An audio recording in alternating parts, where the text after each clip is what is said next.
பாடுவோமே.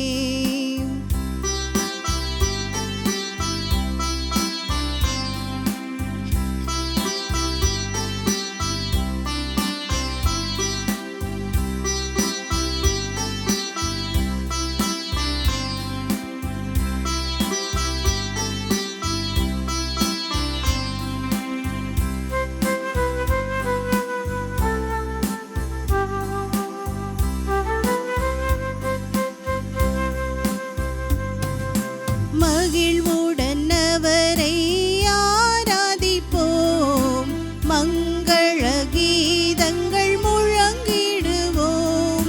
மகிழ்வுடன் அவரை ஆராதிப்போம், மங்கள கீதங்கள் முழங்கிடுவோம். அவரே தேவன் என்றறிவோம், அவரே நம்மை படைத்தாரே. ஆண்டவரின் திருச்சந்நிதியில் ஆனந்தமுடனே பாடுவோமே.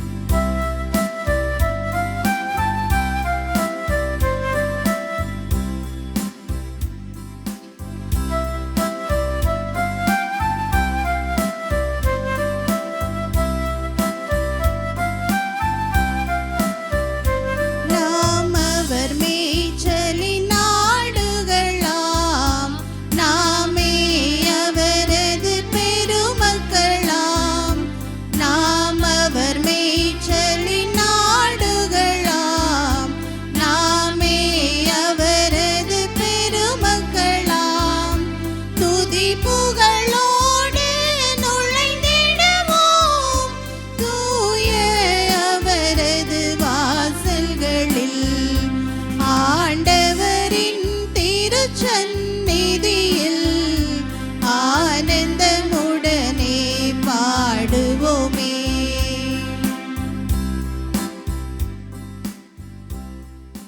திருப்பலி கருத்துக்கள்.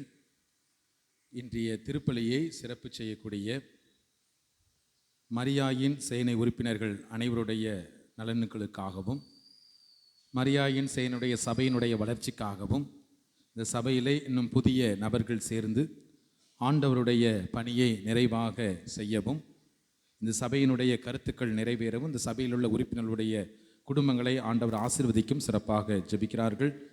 மேலும் திருவாளர் கிறிஸ்டோபர், திருமதி விமலா, சாம், மரிய செல்வம் குடும்ப நலனுக்காக ஒப்புக் கொடுக்கப்படுகிறது. தொழில் விருத்திக்காகவும், மகளின் கல்விக்காகவும், விவசாயம் கால்நடை செழிக்கவும், அம்மாவின் உடல் நலத்துக்காகவும், குடும்பத்திலே மரித்த அருளப்பன் சபரியம்மாள், இன்னாசிமுத்து, அருளப்பன் மரிய பாக்கியம் ஆன்ம இலைப்பாற்றிக்காக ஒப்புக்கொடு ஜெபிக்கிறார்கள். மேலும் பாடியூர் திருவாளர் மைனராஜ், மரிய ஜோதி குடும்ப கருத்துக்களுக்காக ஒப்புக் கொடுக்கப்படுகிறது. ஆண்டவர் இந்நாள் வரை செய்த எல்லா காரியங்களும் நன்றியாகவும், பன்னீர்செல்வம், சோபியா ஆகியோர்கள் மற்றும் பிள்ளைகள் ஆலன், ஆல்ஃபியா இருவரும் கல்வியிலும் ஒழுக்கத்திலும் சிறந்து விளங்கும்படியாகவும், இயேசுவின் வழிகாட்டுதலின்படி பின்பற்றும் பிள்ளைகளாக இருக்கவும், கிங்ஸ்லேன் கால்வேல் மற்றும் நித்யா இருவருக்கும் பிறந்த பெண் குழந்தைக்காகவும், இவர்கள் வாழ்வில் செய்யும் தொழில் பதவி உயர்வு பெறவும் இறைவனிடம் கேட்டு ஜெபிக்கிறார்கள். மேலும் வருகிற 18ஆம் தேதி பிறந்தநாள் காணும் மரியா ஆல்ஃபியா மற்றும் 20 பிறந்தநாள் கொண்டாடும் மைனராஜ் அவர்களுக்கும் ஆண்டவர் இதுவரை செய்த எல்லா நன்மைகளுக்கு நன்றியாகவும், தன் நடத்தும் ஆல்ஃபியா ரெடிமேட் சிறப்பாக வியாபாரம் நடந்திலும் ஜெபிக்கிறார்கள். மேலும் திருவாளர் அருள் ஆரோக்கிய ஜோசப் சவரியம்மாள் குடும்பங்களுக்காக ஒப்புக் கொடுக்கப்படுகிறது. குடும்பத்தில் இறை ஆசி பெறகவும், பிள்ளைகள் கில்பர்ட், அருள் அபினேஸ் கல்வியிலும் ஒழுக்கத்திலும் விரைப்பித்தும் சிறந்து விளங்கவும், கால்நடை விருச்சிக்காகவும் நல்ல மழை வேண்டியும், விவசாயம் செய்யும் குடும்பத்திலே மரித்த பிரான்சிஸ், ஈசா, குழந்தை சவரிமுத்து ஆகியோருடைய ஆன்ம இலைப்பாற்றிக்காக ஜெபிக்கிறார்கள். மேலும் திருவாளர் அலெக்சாண்டர் கார்த்திகா குடும்பங்களுக்காக ஒப்புக் கொடுக்கப்படுகிறது. இன்று 10வது பிறந்தநாள் கொண்டாடும் மகள் மெரிசாவை ஆண்டவர் ஆசீர்வதிக்கும் விவசாயம் செழிக்கவும் கால்நடைகள் பெருகும் உடல் உள்ள ஆன்ம நலனுக்காக ஜெபிக்கிறார்கள். மேலும் திருவாளர் அந்தோணி நேசராஜன் செல்வம் குடும்ப நலனுக்காக ஒப்புக் கொடுக்கப்படுகிறது. தொழில் முன்னேற்றத்திற்காகவும் ஆண்டவர் செய்த நன்மையில் நன்றியாகும்.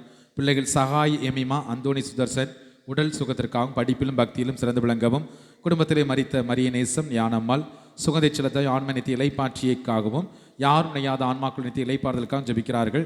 மேலும் அற்புதமணி பத்ரோஸ் குடும்பத்திற்கு ஆண்டவர் செய்த நன்மைகளுக்கு நன்றியாகவும் திருமணக்காரின் நல்ல முறையில் நிகழ்ந்த நன்றியாகும். இன்று பிறந்தநாள் காணும் மகன் ஆண்டனி அஸ்வினை ஆண்டவர் ஆசீர்வதிக்கவும் ஆண்டனி அஸ்வின் லூர்து விஜிதா இவர்கள் குடும்பத்தை ஆண்டவர் ஆசீர்வதிக்கவும் மேலும் ஜபஸ்டிபன் ரோஸ் பிரகாஷ் இவர்கள் குடும்பத்திற்காகவும் பேத்தி ஜெனோலின் ஆன்சியை ஆண்டவர் ஆசீர்வதிக்கவும் கல்வி ஒழுக்கத்தில் சிறந்தும் குடும்பத்திலே மரித்த அந்தோணிமுத்து லீமா ரோஸ் மிக்கேலேசுடன் லூர்து மோட்சமேரி இவருடைய ஆன்ம இலைப்பாட்சிக்காகவும் மரித்த அனைத்து ஆன்மாக்களுடைய நித்திய இலைப்பாறுதலுக்காக ஜபிக்கிறார்கள். மேலும் திருவாள் சகாயராஜா மேரி குடும்பத்திற்கு ஆண்டவர் இந்நாள் வரை செய்த எல்லா நன்மை நன்றி நினைத்தக்கார நடைபெறும் இறையாசி பெருகவும் பேத்தி டெலிசா உடல் உள்ள ஆன்ம நலனுக்காகவும் ஒழுக்கத்திலும் ஞானத்தில் சிறந்து விளங்கும் குடும்பத்தில் அனைவரின் உடல் உள்ள சுகத்திற்காகவும் மகன் மருமகன் இவர்கள் செய்யும் தொழில் சிறந்து விளங்கவும் குடும்பத்திலே மரித்த தாத்தா பாட்டி அம்மா அப்பா மாமா தங்கை இவர்களுடைய ஆன்ம இலைப்பாட்சிக்காகவும் ஜபிக்கிறார்கள். மேலும் மிக்கேல் வியாகம்மாள் மரியரசு அன்னப்பாக்கியம் அந்தோணி சாமி பொற்கொடி இவர்களுடைய ஆன்ம இலைப்பாட்சிக்காக ஜபிக்கிறார்கள். மேலும் திருமதி அருளம்மா குடும்பத்திற்கு ஆண்டவர் செய்த எல்லா நன்மைகளுக்கு நன்றியாகும். மகள்கள் மருமகன்கள் பேரன் பேத்திகளின் உடல்நலக்காகவும் குழந்தைகள் படிப்பில் சிறந்தவளும் மரிய சூசை அருளானந்த திருப்பதி லூர்தம்மாள் மரியா அருளப்பன் அவர்களுடைய ஆன்ம நித்திய இலைப்பாறுதல் அடையும் ஜபிக்கிறார்கள். மேலும் அந்தோணி சவரி வியாகப்பன் மரிய பாக்கியம் குடும்பங்களுக்காகவும் மகன் மருமகள் மருமகன் நலனுக்காகவும் பேரன் பேத்தி பூட்டன் பூட்டி நலனுக்காகவும் குடும்பத்தில் இறை ஆசீர் பெருகவும் விவசாயம் செழிக்கும் மழை வேண்டியும் ஜபிக்கிறார்கள். மேலும் மனைவி மரிய பாக்கியம் இருந்த 2ஆம் ஆண்டு நினைவு நாளில் அவருடைய ஆன்ம இலைப்பாட்சிக்காக ஒப்புக் ஜபிக்கிறார்கள். மேலும் திருவாளர் சூசை மிக்கேல் அம்மாள் குடும்ப கருத்துக்களுக்காக ஒப்புக் கொடுக்கப்படுகிறது. ஆண்டவர் செய்த எல்லா நன்மை நன்றியாம் எடுத்த காரியங்களில் இறைவனை முன்னின்று வழி நடத்த வேண்டியும் மகன்கள் குடும்பத்தை ஆண்டவர் ஆசீர்வதிக்கவும் குடும்பத்தில் சமாதானம் இறைவன் ஆசை நிறைந்திருக்கவும் பேரன் பேத்திகள் நானும் படிப்பில் சிறந்தவன் குடும்பத்திலே மரித்த சவரிராயன் வியாகம்மாள் சூசை மிக்கேல் அந்தோணி சவரியாருடைய ஆன்ம இலைப்பாட்சிக்காக ஜபிக்கிறார்கள். நாமும் இந்த திருப்பலியில் நமது கருத்துக்களை ஆண்டவருக்கு ஒப்புக் கொடுத்து மன்றாடுவோம். ஆண்டவர் நம் ஒவ்வொருவரை நிறைவாக ஆசீர்வதிக்க சிறப்பாக நம்பிக்கையோடு இத்திருப்பலியிலே பங்கெடுப்போம். ஆண்டவர் இயேசுவில் அன்பு நிறைந்த சகோதர சகோதரிகளே, இந்த நாளிலே நம்முடைய மேய்ப்பு பணி நிலையத்தில் இருந்து நமது ஊரை சிறப்பாக அன்பியங்களை சந்திக்க வந்திருக்கக்கூடிய மேய்ப்பு பணி நிலைய இயக்குனர் அருட்தந்தை பீட்டர் அவர்களையும் மேலும் இணை இயக்குனராக இருக்கக்கூடிய நம்முடைய மண்ணின் மைந்தர் அருட்தந்தை வில்சன் அவர்களுடையும் மேலும் இந்த நாளிலே நமது ஊருக்கு வருகை தந்திருக்கக்கூடிய களப்பணியாளர் அருட்சகோதரர் அபி அவர்களையும் மேலும் தந்தையோடு வந்திருக்கக்கூடிய சகோதரர்களையும் நாம் கரங்களை தட்டி வருக என்று அன்போடு வரவேற்கிறோம். அன்புக்குரிய சகோதர சகோதரிகளே, மறை மாவட்டத்தில் மிக அற்புதமான பணியை செய்து கொண்டிருக்கக்கூடிய இந்த குழுவுக்கு ஆண்டவர் தாமே நிறைவான ஆசீர்வாதத்தை கொடுக்கவும் மேலும் நம்முடைய அன்பு தந்தைகளுடைய எண்ணங்கள் ஏக்கங்கள் எதிர்பார்ப்புகள் அனைத்து நிறைவேற வேண்டியும் ஆண்டவர் தாமே நல்ல உடல் உள்ள சுகத்தை கொடுத்து ஆண்டவரின் தோட்டத்திலே இன்னும் எண்ணற்ற ஆன்மாக்களை அறுவடை செய்யக்கூடிய பாக்கியத்தை கொடுக்க வேண்டும் என்று சிறப்பாக இந்த திருப்பலியிலே தந்தையர்களுக்காக மன்றாடுவோம்.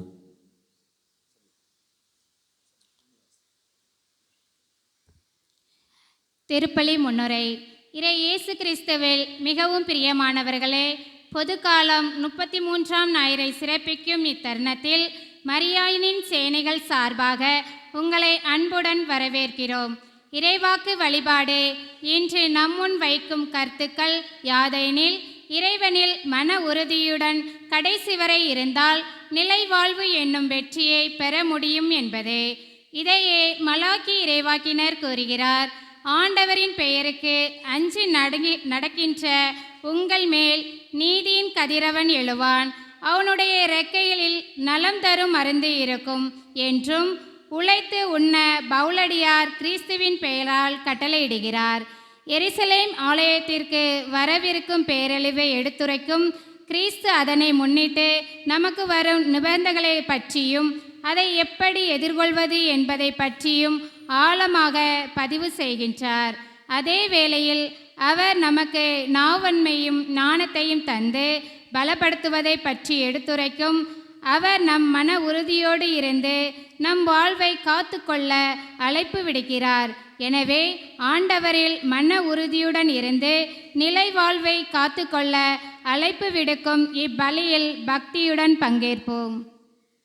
ஆண்டவர் கூறுவதாவது: நான் சமாதானத்திற்குரிய எண்ணங்களையே நினைக்கிறேன், துன்பத்துக்குரியவற்றை அல்ல. நீங்கள் என்னை கூவி அழைப்பீர்கள், நான் உங்கள் குரலை கேட்பேன். எல்லா இடத்திலிருந்தும் உங்கள் அடிமைத்தனத்தை அகற்றி உங்களை மீட்டு கொண்டு வருவேன். தந்தை, மகன், தூயாவியாரின் பெயராலே ஆமென். நம் ஆண்டவராகிய இயேசு கிறிஸ்துவின் அருளும் கடவுளின் அன்பும் தூய ஆவியாரின் நட்புறவும் உங்கள் அனைவரோடும் இருப்பதாக. உம் ஆன்மாவோடும் இருப்பதாக. இறையேசுவுக்குள் மிகவும் பிரியமான சகோதர சகோதரிகளே, பொது காலத்தின் 33வது ஞாயிறு வழிபாட்டிலே பங்கேற்பதற்காக ஒரே குடும்பமாக ஒன்று கூடியிருக்கிறோம். இன்றைய வழிபாட்டின் வழியாக இறைவன் நம்மை இறை வார்த்தை வழியாக, நற்கருணை வழியாக சந்திக்கிறார், நம்மோடு பேசுகிறார், உடனிருக்கிறார், வலுப்படுத்துகிறார். இவ்வாறு இறைவன் தன்னுடைய அளவற்ற எல்லையற்ற அன்பை, இரக்கத்தை நிறைவாக நமக்கு அருளுகிறார்.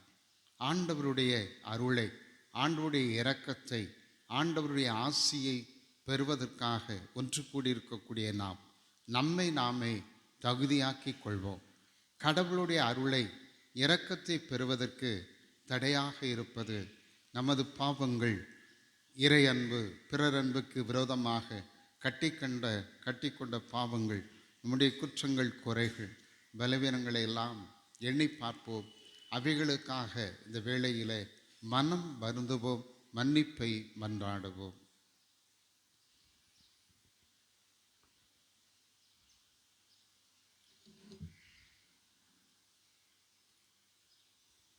அன்புமிக்க சகோதர சகோதரிகளை, நம் திருமுழுக்கு நினைவாக நம் மீது தெளிக்கப்படும் இத்தண்ணீரை ஆசிர்வதித்தருளுமாறும் நம் இறைவனாகிய ஆண்டவரை கெஞ்சி மன்றாடுவோமாக.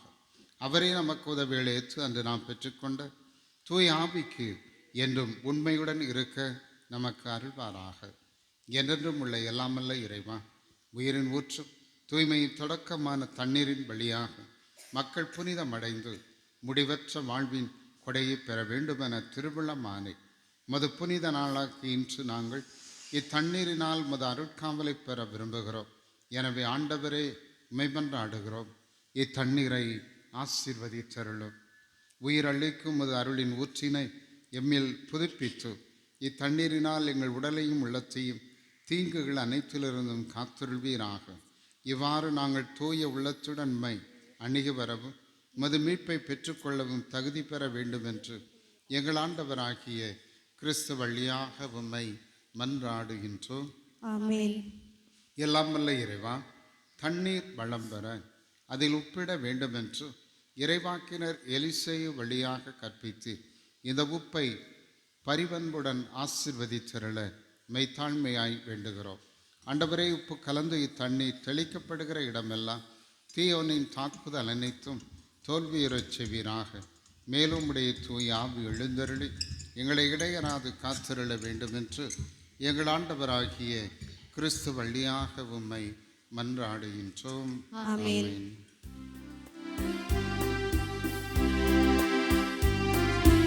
ஆண்டவரே, ஈசோப்புள்ளினால் என்மேல் தெளிப்பீர், நானும் தூய்மையாவேன். நீரே எம்மை கழுவ, நானும் முறை மனிதனிலும் வெண்மையாவேன்.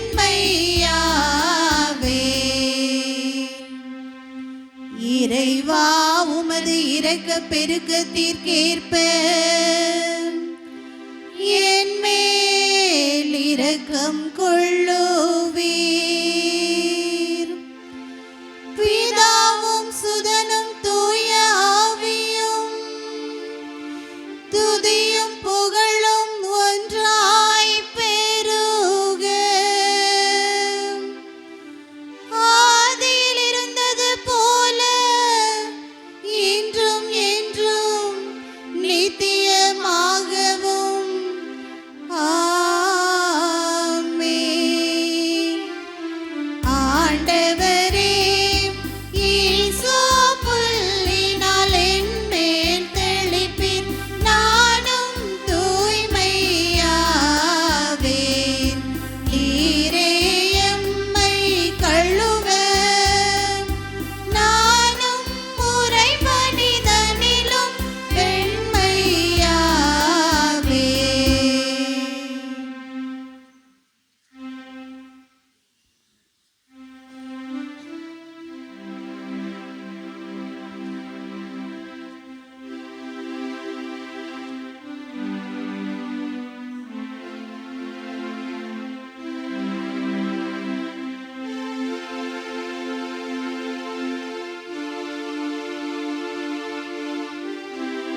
எல்லாம் வல்ல இறைவன் நம் பாவங்களை போக்கி நம்மை புனிதப்படுத்துவாராக.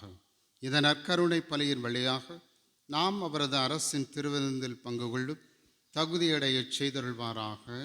ஆமேன்.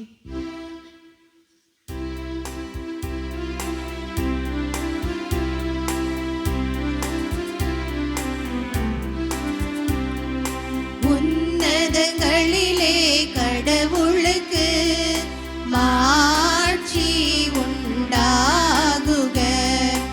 உலகினிலே நல் மனத்தோர்க்கு அமைதியும் உண்டாகுக. புகழுகின்றோம் யாம் உம்மையே, வாழ்த்துகின்றோம் இறைவனே. உமக்கு ஆராதனை புரிந்து உம்மை மாட்சிப்படுத்துகின்றோம் யாம். உமது மேலான மாட்சியின் பொருட்டு உமக்கு நன்றி கூறுகின்றோம். ஆண்டவராகிய இறைவனே, இணையில்லாத விண்ணரசே, ஆற்றல் அனைத்தும் கொண்டு இளங் வல்ல தந்தை இறைவனே, ஒரே மகனாக உதித்த ஆண்டவர் இயேசு கிறிஸ்து இறைவனே. ஆண்டவராகிய இறைவனே, இறைவனின் திருச்செம்மறியே, தந்தையினின்று என்றென்றுமாக உதித்த இறைவன் மகனே நீர். உலகின் பாவம் போக்குபவரே, நீர் எம் மீது இரங்குவீர். உலகின் பாவம் போக்குபவரே, எம் மன்றாட்டை ஏற்றருள்வீர். தந்தையின் வலப்பக்கம் வீற்றிருப்பவரே, நீர் எம் மீது இரங்குவீர். ஏனெனில் இயேசு கிறிஸ்துவே, நீர் ஒருவரே தூயவர், நீர் ஒருவரே ஆண்டவர், நீர் ஒருவரே உன்னதர். தூய ஆவியாரோடு தந்தை இறைவன் மாட்சியில் இருப்பவர் நீரே.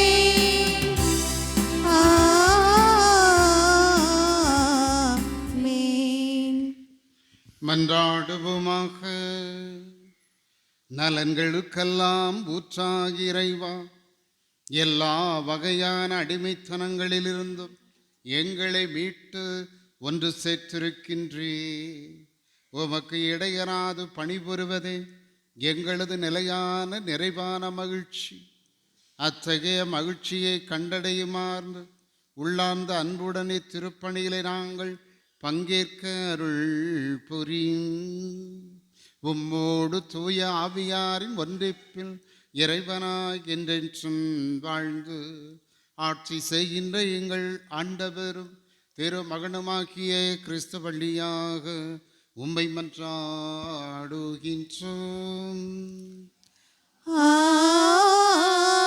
ஆமென். முதல் வாசகம் முன்னுரை. இறுதி தீர்ப்பை நாள் குறித்து எச்சரிக்கையும் அதே வேளையில் எதிர்நோக்கி தருவது இன்றைய முதல் வாசகம். கடவுளுக்கு அஞ்சி நடப்போர் மேல் நீதியின் கதிரவன் உதிப்பான். ஆனால் கடவுளுக்கு அஞ்சி நடக்காத ஆணவக்காரருக்கு எரியும் தீச்சுளையைப் போல் அந்நாள் வரும் என்பதை கூறும் இவ்வாசகத்திற்கு செவிமடுப்போம்.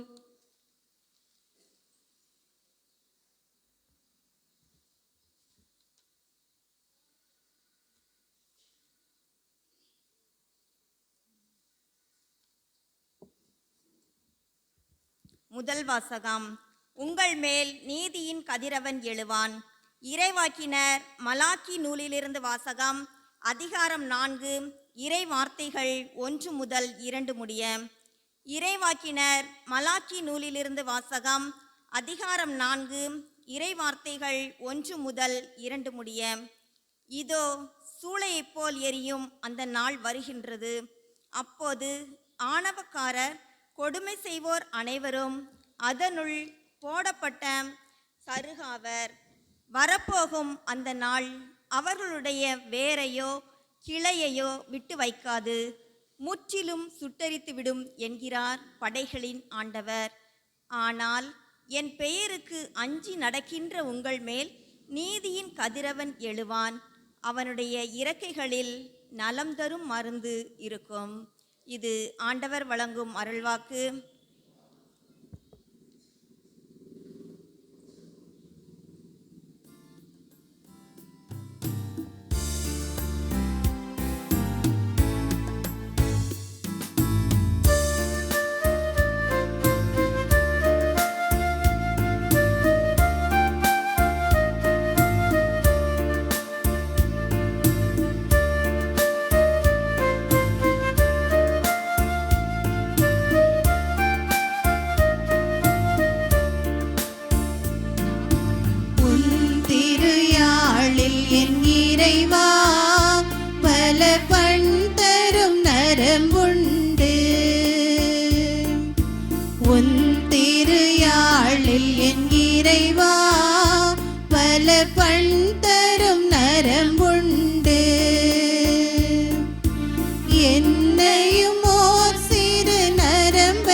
இரண்டாம் வாசக முன்னுரை. இன்றைய இரண்டாம் வாசகமானது உழைப்பின் புனிதத்தை பற்றியும் ஒழுக்கமான வாழ்க்கை முறையை பற்றியும் பேசுகிறது. இறுதி நாளில் பயத்தில் அமிழ்ந்து விடாமல் நாம் உறுதியோடும் பொறுப்புணர்வோடும் உழைப்பின் மாண்போடும் வாழ அழைக்கப்பட்டுள்ளோம். மேலும் நம் கடமைகளில் உண்மையாக இருக்க வரவேண்டி இவ்வாசகத்திற்கு செவிமடுப்போம். இரண்டாம் வாசகம். உழைக்க மனமில்லாத எவரும் உண்ணலாகாது. திருத்தூதர் பவுல் தெசலோனிக்கேயர் எழுதிய 2ஆம் திருமுகத்திலிருந்து வாசகம். அதிகாரம் 3 இறை வசனங்கள் 7 முதல் 12 வரை. திருத்தூதர் பவுல் தெசலோனிக்கேயருக்கு எழுதிய 2ஆம் திருமுகத்திலிருந்து வாசகம். அதிகாரம் 3 இறை வசனங்கள் 7 முதல் 12 வரை. சகோதர சகோதரிகளே, எங்களைப் போல் ஒழுகுவது எப்படி என்பது உங்களுக்கே தெரியும். ஏனெனில் உங்களிடையே இருந்தபோதே நாங்கள் சோம்பி திரியவில்லை, எவரிடமும் இலவசமாக நாங்கள் உணவருந்தவில்லை. மாறாக உங்களுள் எவருக்கும் சுமையாயிராதபடி ராப்பகலாய் பாடுபட்டு உழைத்தோம். எங்களுக்கு வேண்டியதை பெற உரிமை இல்லை என்பதால் அல்ல, மாறாக நீங்களும் எங்களைப் போல நடப்பதற்காக உங்களுக்கு முன்மாதிரி காட்டவே இவ்வாறு செய்தோம். உழைக்க மனமில்லாத எவரும் உண்ணலாகாது என்று நாங்கள் உங்களிடையே இருந்தபோதே உங்களுக்கு கட்டளை கொடுத்திருந்தோம். உங்களுள் சிலர் எந்த வேலையும் செய்யாமல் சோம்பேறிகளாக சுற்றி திரிந்து பிறர் வேலையில் தலையிடுவதாக கேள்விப்படுகிறோம். இத்தகையோர் ஒழுங்காக தங்கள் வேலையை செய்து தாங்கள் உண்ணும் உணவுக்காக உழைக்க வேண்டும் என ஆண்டவர் இயேசு கிறிஸ்துவின் பெயரால் கட்டளையிட்டு அறிவித்திருக்கிறோம். இது ஆண்டவர் வழங்கும் அருள்வாக்கு.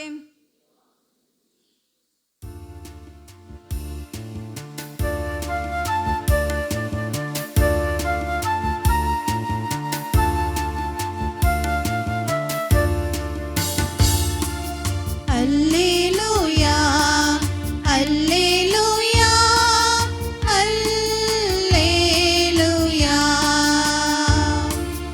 அல்லேலூயா அல்லேலூயா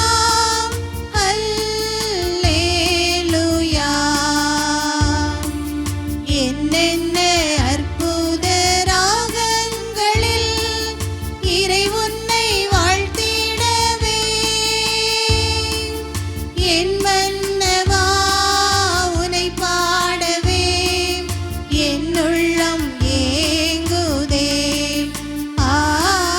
என் மன்னவா உனை பாடவே என் உள்ளம் ஏங்குதே.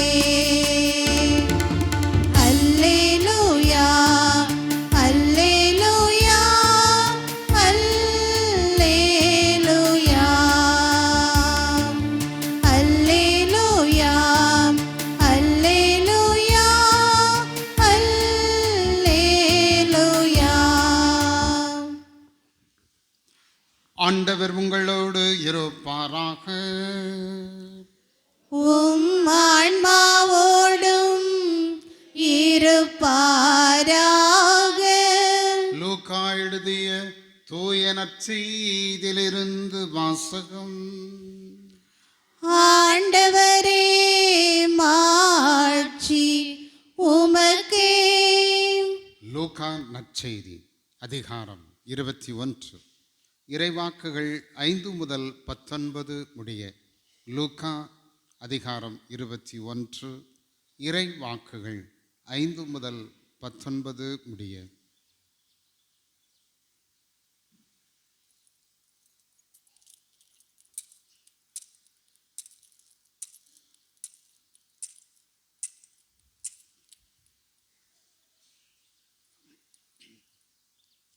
அக்காலத்தில் கோவிலை பற்றி சிலர் பேசிக்கொண்டிருந்தனர். கவின்மிகு கற்களாலும் நேர்ச்சை பொருட்களாலும் கோவில் அழகுபடுத்தப்பட்டிருக்கிறது என்று சிலர் பேசிக்கொண்டிருந்தனர். இயேசு, இவற்றையெல்லாம் பார்க்கிறீர்கள் அல்லவா? ஒரு காலம் வரும், அப்போது கற்கள் ஒன்றின் மேல் ஒன்று இராதபடி இவையெல்லாம் இடிக்கப்படும் என்றார். அவர்கள் இயேசுவிடம், போதகரே, நீர் கூறியவை எப்போது நிகழும்? இவை நிகழப்போகும் காலத்துக்கான அறிகுறி என்ன என்று கேட்டார்கள். அதற்கு அவர், நீங்கள் ஏமாறாதவாறு பார்த்து கொள்ளுங்கள். ஏனெனில் பலர் என் பெயரை வைத்து கொண்டு வந்து நானே அவர் என்றும், காலம் நெருங்கி வந்துவிட்டது என்றும் கூறுவார்கள். அவர்கள் பின்னே போகாதீர்கள். ஆனால் போர் முழக்கங்களையும் குழப்பங்களையும் பற்றி கேள்விப்படும் போது திகிலுறாதீர்கள். ஏனெனில் இவை முதலில் நிகழத்தான் வேண்டும், ஆனால் உடனே முடிவு வராது என்றார். மேலும் அவர் அவர்களிடம் தொடர்ந்து கூறியது, நாட்டை எதிர்த்து நாடும் அரசை எதிர்த்து அரசும் எழும். பெரிய நிலநடுக்கங்களும் பல இடங்களில் பஞ்சமும் கொள்ளை நோயும் ஏற்படும். அச்சுறுத்தக்கூடிய பெரிய அடையாளங்களும் வானில் தோன்றும். இவை அனைத்தும் நடந்தேறும் முன் அவர்கள் உங்களை பிடித்து துன்புறுத்துவார்கள். தொழுகை கூடங்களுக்கு கொண்டு செல்வார்கள், சிறையில் அடைப்பார்கள். என் பெயரின் பொருட்டு அரசரிடமும் ஆளுநரிடமும் இழுத்துச் செல்வார்கள். எனக்கு சான்று பகர இவை உங்களுக்கு வாய்ப்பளிக்கும். அப்போது என்ன பதில் அளிப்பது என முன்னதாகவே நீங்கள் கவலைப்பட வேண்டாம். இதை உங்கள் மனதில் வைத்து கொள்ளுங்கள். ஏனெனில் நானே உங்களுக்கு நாவன்மையும் ஞானத்தையும் கொடுப்பேன். உங்கள் எதிரில் எவரும் உங்களை எதிர்த்து நிற்கவும் எதிர்த்து பேசவும் முடியாது. ஆனால் உங்கள் பெற்றோர், உங்கள் சகோதர சகோதரிகளும் உறவினர்களும் நண்பர்களும் உங்களை காட்டி கொடுப்பார்கள். உங்களுள் சிலரை கொல்வார்கள். என் பெயரின் பொருட்டு எல்லாரும் உங்களை வெறுப்பார்கள். இருப்பினும் உங்கள் தலைமடி ஒன்று கூட விழவே விழாது. நீங்கள் மன உறுதியோடு இருந்து உங்கள் வாழ்வை காத்து கொள்ளுங்கள் என்றார். ஆண்டவரின் அருள்வாக்கு. கிறிஸ்துவே உமக்கு புகழ்.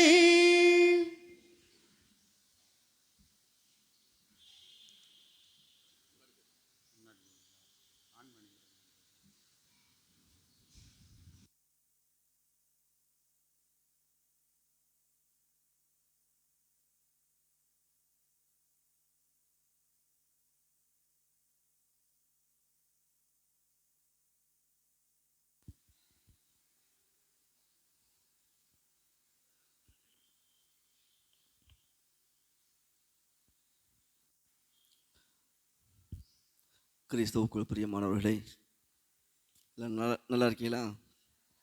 எல்லாம் சாப்பிட்டீங்களா? சாப்பிட்லையா? பசி எடுக்குங்களா? இருக்காது. இதெல்லாம் மிகப்பெரிய வளர்ச்சி. ஒரு காலத்தில் சாப்பாடு தான் முக்கியம் எங்களுக்கு அப்படின்னு தான் நம்ம ஊரில் நாங்கள் வாழ்ந்துருக்கோம். ஆனால் இப்போ இறை வார்த்தை தான் முக்கியம், ஆண்டவர் தான் முக்கியம்.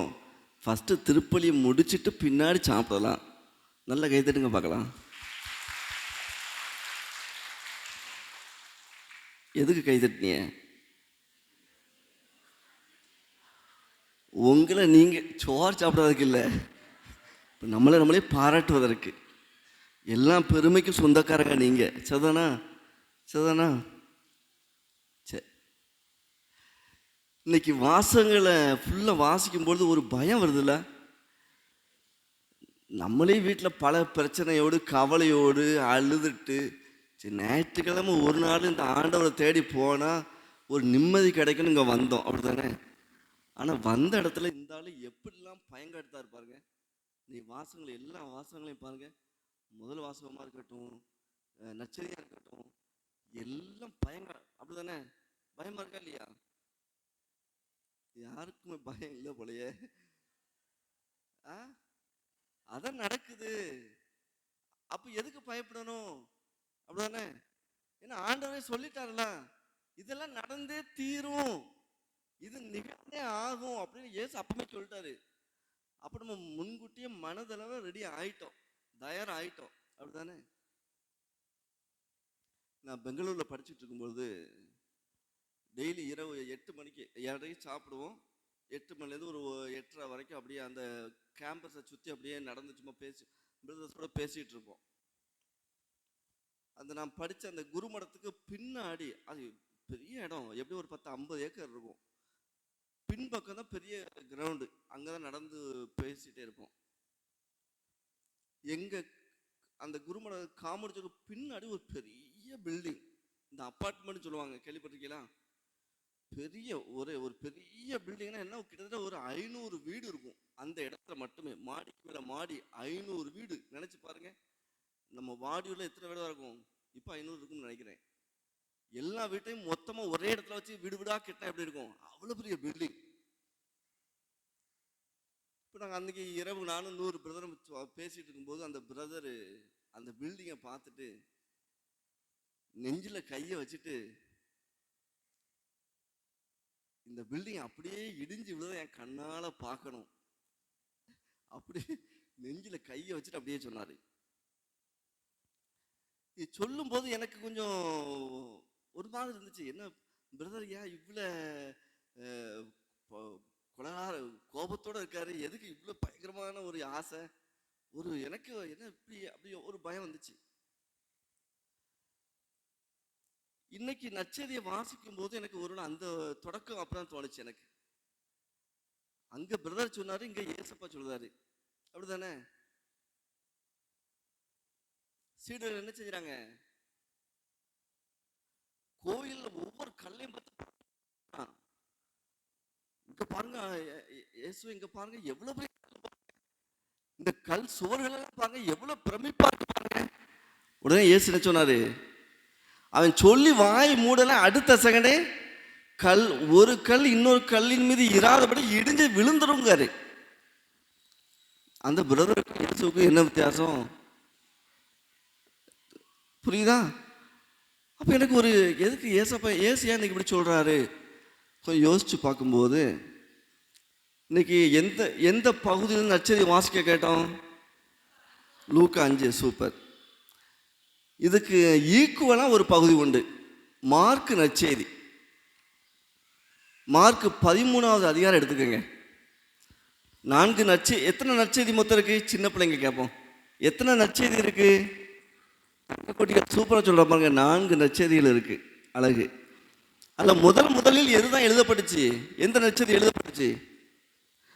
4 நற்செய்திகளில் முதலாக எழுதப்பட்ட நற்செய்தி எது? மத்தேயுவா? சரிதானா? பசங்க மத்தேயுங்க, நீங்க சரியா? Very good. மார்க் நற்செய்தி. 4 நற்செய்தியில் முதல்ல மத்தேயு இருக்கிறதுனால நம்ம யோசிக்க வேண்டாம்.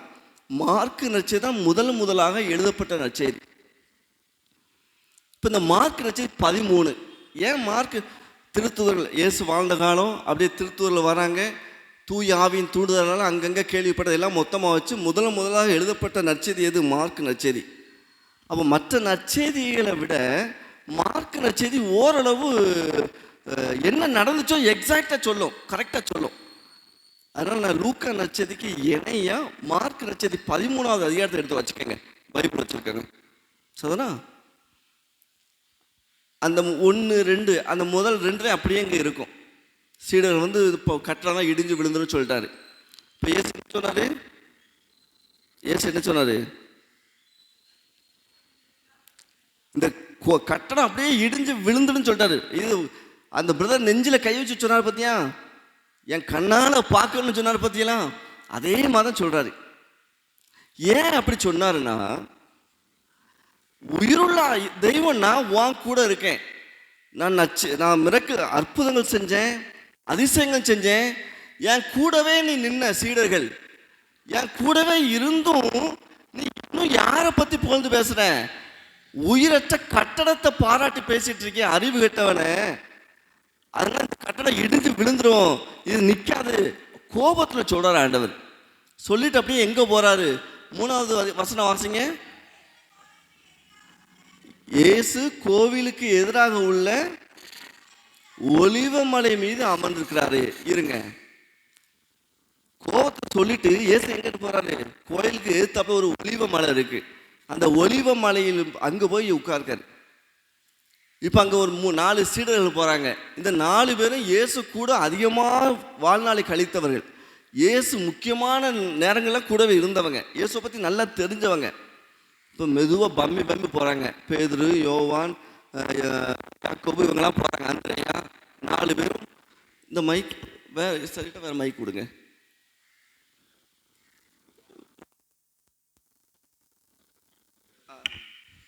வாய்ஸ் பிரேக் ஆகுதுல மைக் எப்படி லீடில் கூட கொண்டா கொண்டா.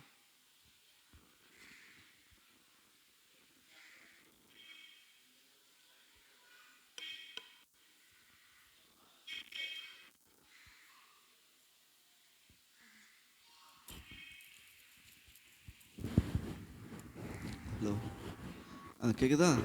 எது சூப்பராக இருக்க? நல்ல மைக்கே நல்ல மைக்கெல்லாம்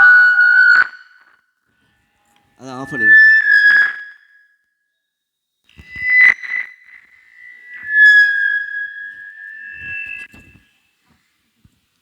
நல்ல மைக்கெல்லாம் அங்கே தான் நினைக்கிறேன். சரி, இப்போ இயேசு கோபத்தில் போய் கோயிலுக்கு ஏத்தால உள்ள மலையில் போய் அமர்ந்துருக்கிறாரு. 4 சீடர்கள் பம்மி போகிறாங்க. ஒரு கேள்வி கேட்குறாங்க. இப்போ இந்த அதுக்கு முன்னாடி இதை ஞாபகத்தை வச்சுக்கோங்க. ஒலிவ மலையில் இயேசு அங்கே ஏன் இருக்கார்? இந்த ஒலிவ மலையில் இயேசு ஏன் இருக்காருனாலே நம்ம மைண்டுக்கு 2 இது வரணும். ஒன்று எசேக்கியேல் 11:23, இன்னொன்று செக்கரையா 14:4. இந்த 2 வருஷம் நம்ம கண்ணுக்கு வந்துடும், நம்ம மைண்டுக்கு வந்துடணும். என்ன? எசேக்கியேல் 11:23 ஒருத்தர் வாசிக்க பார்ப்போம்.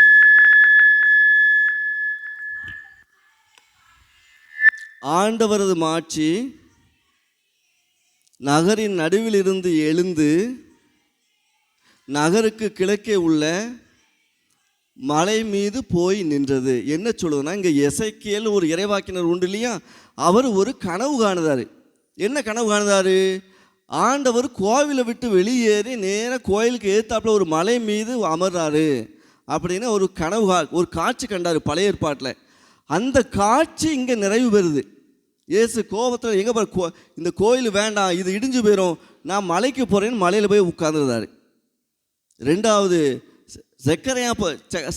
சக்கரையா புத்தகம், அதில் 14 நாள் அங்கே என்ன சொல்லப்படுதுன்னா, மலை வாசிடுங்க, ஆண்டவருடைய காலடிகள் எருசலேமுக்கு கிழக்கே உள்ள ஒலிவ மலை மீது பார்த்தீங்கன்னா இருங்க, ஒலிவ மலை மீது நிற்கும். இது இந்த பகுதியை ஃபுல்லாக வாசிக்கும் போது வேற்றினத்தார்கள் எல்லாரும் என் மக்களை அடிக்க வரும்பொழுது நான் இந்த மலை மீது காலூன்றி நின்று பாதுகாப்பேன். அதை தான் ஆண்டவர் சொல்கிறாரு. அப்போ என் மக்களுக்கு எப்பெல்லாம் தீங்கு வருதோ அப்போ எல்லாம் நான் அந்த கோவிலே முடங்கி போக மாட்டேன், கோவிலை விட்டு வெளியே வந்து கோவிலுக்கு எதிர்த்தாக உள்ள மலை மீது அமர்ந்து என் மக்களை பாதுகாப்பேன் என்று சொல்கிறாரு. அதனால தான் இன்றைக்கி சீடர்களை பார்த்து கோபத்தை சொல்கிறாரு, வெறும் கல் கட்டா உடஞ்சி போயிருண்டா, நீ ஏன்டா அதை பற்றி யோசிக்க, நான் இந்த உயிருள்ள தெய்வம், என் மக்களை பாதுகாக்க நான் வெளியே வரேன்னு சொல்லி வெளியே போய் நிற்கிறாரு. எசேக்கியேல் பழைய ஏற்பாட்டு அந்த இறை வார்த்தை இன்றைக்கி இங்கே நிறைவு பெறுது. சரி, பொதுவாக இயேசுட்ட அடையாளங்கள் கேட்டால் இயேசு என்ன பதில் கொடுப்பார்? பொதுவாக இயேசு ஒரு அடையாளம் காட்டுங்க அப்படின்னு கேட்டால் இயேசுடைய பதில் என்னவா இருக்கும் பைபிளில்? உங்களுக்கு தெரியும், நீ சொல்கிற எல்லா ஆன்சருமே சரிதான், சொல்லுங்கள், பயமில்லாமல் சொல்லுங்கள். காணா ஒரு கடை, அது அடையாளம். ஓகே, ஒரு அடையாளம் காட்டுங்க அப்படின்னு 4 பேர் கேட்டாம்னா இயேசு என்ன சொல்லுவார்? சரி, ஓமையில் வாயிலாக பேசுவார், பேர் பெற்றும் சொல்லுவார். ஆனால் அவர் திட்டினது உங்களுக்கு ஞாபகமே இல்லையா? இயேசு பெரிய கோபக்காரரு, இன்னைக்கு ஃபுல்லாக அவர் பெரிய கோபக்காரரு. இன்னைக்கு என்ன சொல்லுவார்? தீய தலைமுறையினர் அடையாளம் கேட்கின்றனரே, யோனாவின் அடையாளத்தை தவிர வேறு தரமான சொல்லு, ஞாபகம் இல்லையா? ஏதாச்சும் அடையாளம் கேட்டால் தீய தலைமுறையினர், இதை இங்கிலீஷில் சொல்லுவாங்க அடல்ட்ரஸ் ஜெனரேஷன்ஸ். அதாவது என்னது, இந்த விபச்சார தலைமுறை. எவ்வளோ பெரிய வார்த்தை பாருங்கள், இயேசுப்பா பேசுகிற வார்த்தையா? அவ்வளோ கோபத்தோடு பேசுவார் அடையாளம் கேட்டால்.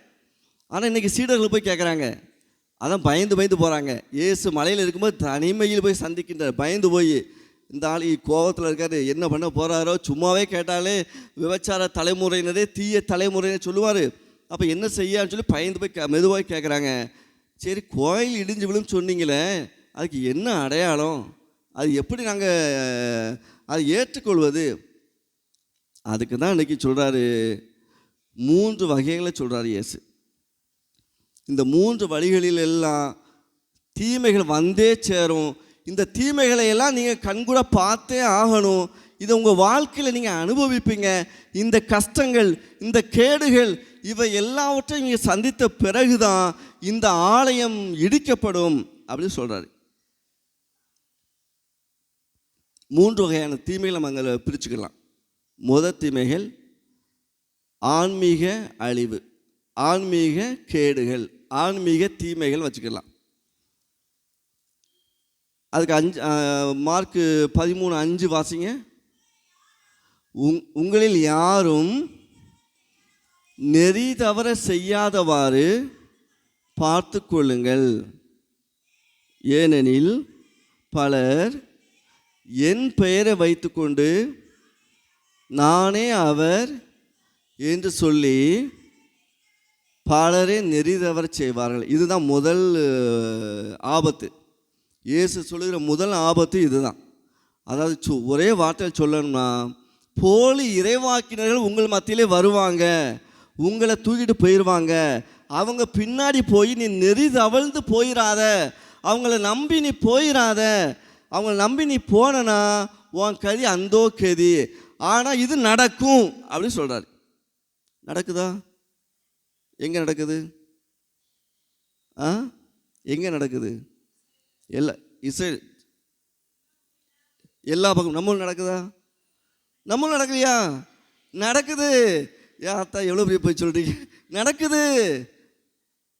இது சரி, பைபிள்லே சொல்லப்பட்டிருக்கு. திருத்துவர் பணியில் 5வது அதிகாரத்தில் 35 37 வசனம் வாசிச்சிங்கன்னா, வீட்டில் போய் வாசிங்க. என்ன அதில் வாசிச்சிங்கன்னா அதில் ஒரு 2 பேர் சொல்லப்படும்.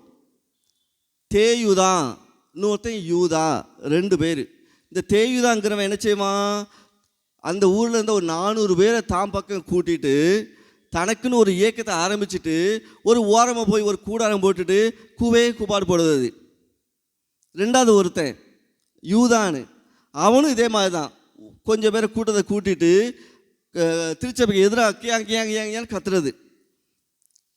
அங்கே தான் இவங்க சொல்கிறாங்க, இவர்கள் போலி இறைவாக்கினர்கள். ஆனால் அவன் நிலைச்சு நிற்க மாட்டான், அழிஞ்சு முடிஞ்சிடும், சீக்கிரம் கடையை காலி பண்ணிட்டு போயிடுவான். அவனை பற்றி தான் பயப்படாதீங்க. ஆனால் பவுல் கடவுளின் பெயரால் வந்திருக்காங்க, அதனால் அவங்களை தொந்தரவு பண்ணாதீங்க அப்படி அந்த பகுதியில் பேசப்படும். ஆக பைபிளே சொல்லப்படுது, இயேசு சொன்ன வார்த்தை நிறைவேறுதாங்க. போலி இறைவாக்க வருவாங்க, உங்கள் மத்தியில் நான் தான் மெசியா என்று சொல்லி வருவார்கள். என் பின்னாடி வாங்க, என் கூட ஜெபம் பண்ணுங்க, அப்போ தான் உனக்கு அற்புதம் அதிசயம் நடக்கும், என்னை தேடி வாங்கன்னு சொல்லி ஒரு சில கூட்டம் இருப்பானுங்க. இது பைபிள் நடந்தது. இப்போ நடக்குது. எங்கேருந்து ஸ்டார்ட் ஆச்சு? சீடர்கள் 12 பேர். முதல் போப்பாண்டவர் யார்? சின்ன பிள்ளைங்க. அந்த தடவை கேள்வி சின்ன பிள்ளைங்களுக்கு சொல்லுங்கள், முதல் போப்பாண்டவர் யார்? நீங்கள் சொல்லுங்கள், சின்ன பிள்ளைங்கள சொல்லுங்கள். என் தங்க குட்டிகளே சொல்லுங்கள். எல்லாம் கீழே பாக்கிய, அது பைபிள் இருக்காது. முதல் போப்பாண்டவர் இப்போ பாருங்க, என் தங்க குட்டி நீ சொல்லுங்கம்மா, முதல் போப்பாண்டவர் பெயர் என்ன?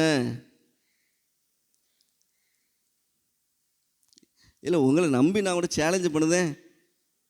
சரி, இப்போ நீங்கள் உங்களுக்கு முதல் போப்பாண்டவர் பேர் என்ன?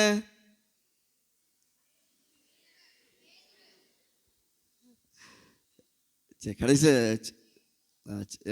சிங்கக்குட்டிகள் சொல்லிட்டானுங்க பேதுரு. முதல் போப்பு பேதுரு, சரியா? சீடர்கள் அதில் ஒருத்தர் தலைமை பேதுரு. அந்த பேதுருவின் வழித்தொண்டராக வந்த போப்பாண்டவர்கள், அப்படி தானே? இந்த திருச்சபை காலங்காலமாக இப்படியே வந்துட்டே இருக்கு. அப்போ எங்கே இப்படி பிறண்டு போச்சு? ஒரே திருச்சபை, ஒரே கத்தோலிக்க திருச்சபை இருந்துச்சு இல்லையா? எங்கே இருந்து இத்தனை கூடாரங்கள், தெருவுக்கு தெருவு கூடாரம், தெருவுக்கு தெருவு கூப்பாடு நடந்துட்டு இருக்கு. எங்கேருந்து வந்துச்சு இந்த கூடாரம்? 1500க்கு அப்புறம் தான் இந்த கூத்துகள்லாம் நடக்குது. மார்ட்டின் லூதர் கிங் ஒரு ஆள் உண்டா, அவர் ஒரு சில சீர்திருத்தங்களை உள்ளே கொண்டு வரார் திருச்சபைகளை. அது ஓரளவு அதில் ஒரு சில உண்மைகள் உண்டு. அது திருச்சபை இப்போ தப்புன்னு ஏற்றுக்கிடுச்சு, அதை உணருது. இப்போ அது ஓகே, எல்லாத்தையும் இல்லை, ஒரு சில. ஆனால் நம்முடைய ஒரே திருச்சபை இப்படி சின்ன பின்னாமல் உடஞ்சி போகிறதுக்கு ஒரே முக்கியமான ஒரு காரணம் உண்டுனா, 8ஆம் ஹென்றி அப்படி ஒரு அரசன் உண்டு. இந்த அரசன் எங்கே உள்ளவன்? இங்கிலாந்து நாட்டில் உள்ளவன். இந்த குட்டி குட்டி கூடாரங்கள் ஜெபம் பண்ணுறாங்க இல்லையா, இவங்க உருவாக காரணம் ஒரே காரணம் தான், 2வது பொண்டாட்டி கட்ட ஆசைப்பட்டு வந்தது தான். அதனால் வந்த வேணை கேள்விப்பட்டிருக்கலாம். 2வது பொண்டாட்டிக்கு ஆசைப்பட்டு தான் அந்த இந்த மாதிரிலாம் வந்துச்சு. இந்த 8ஆம் ஹென்ரின்னு ஒரு அரசன் இருக்கானா, 8ஆம் ஹென்றி, அவன் என்ன செஞ்சான்? ஏற்கனவே ஒரு கல்யாணம் முடிச்சாச்சு.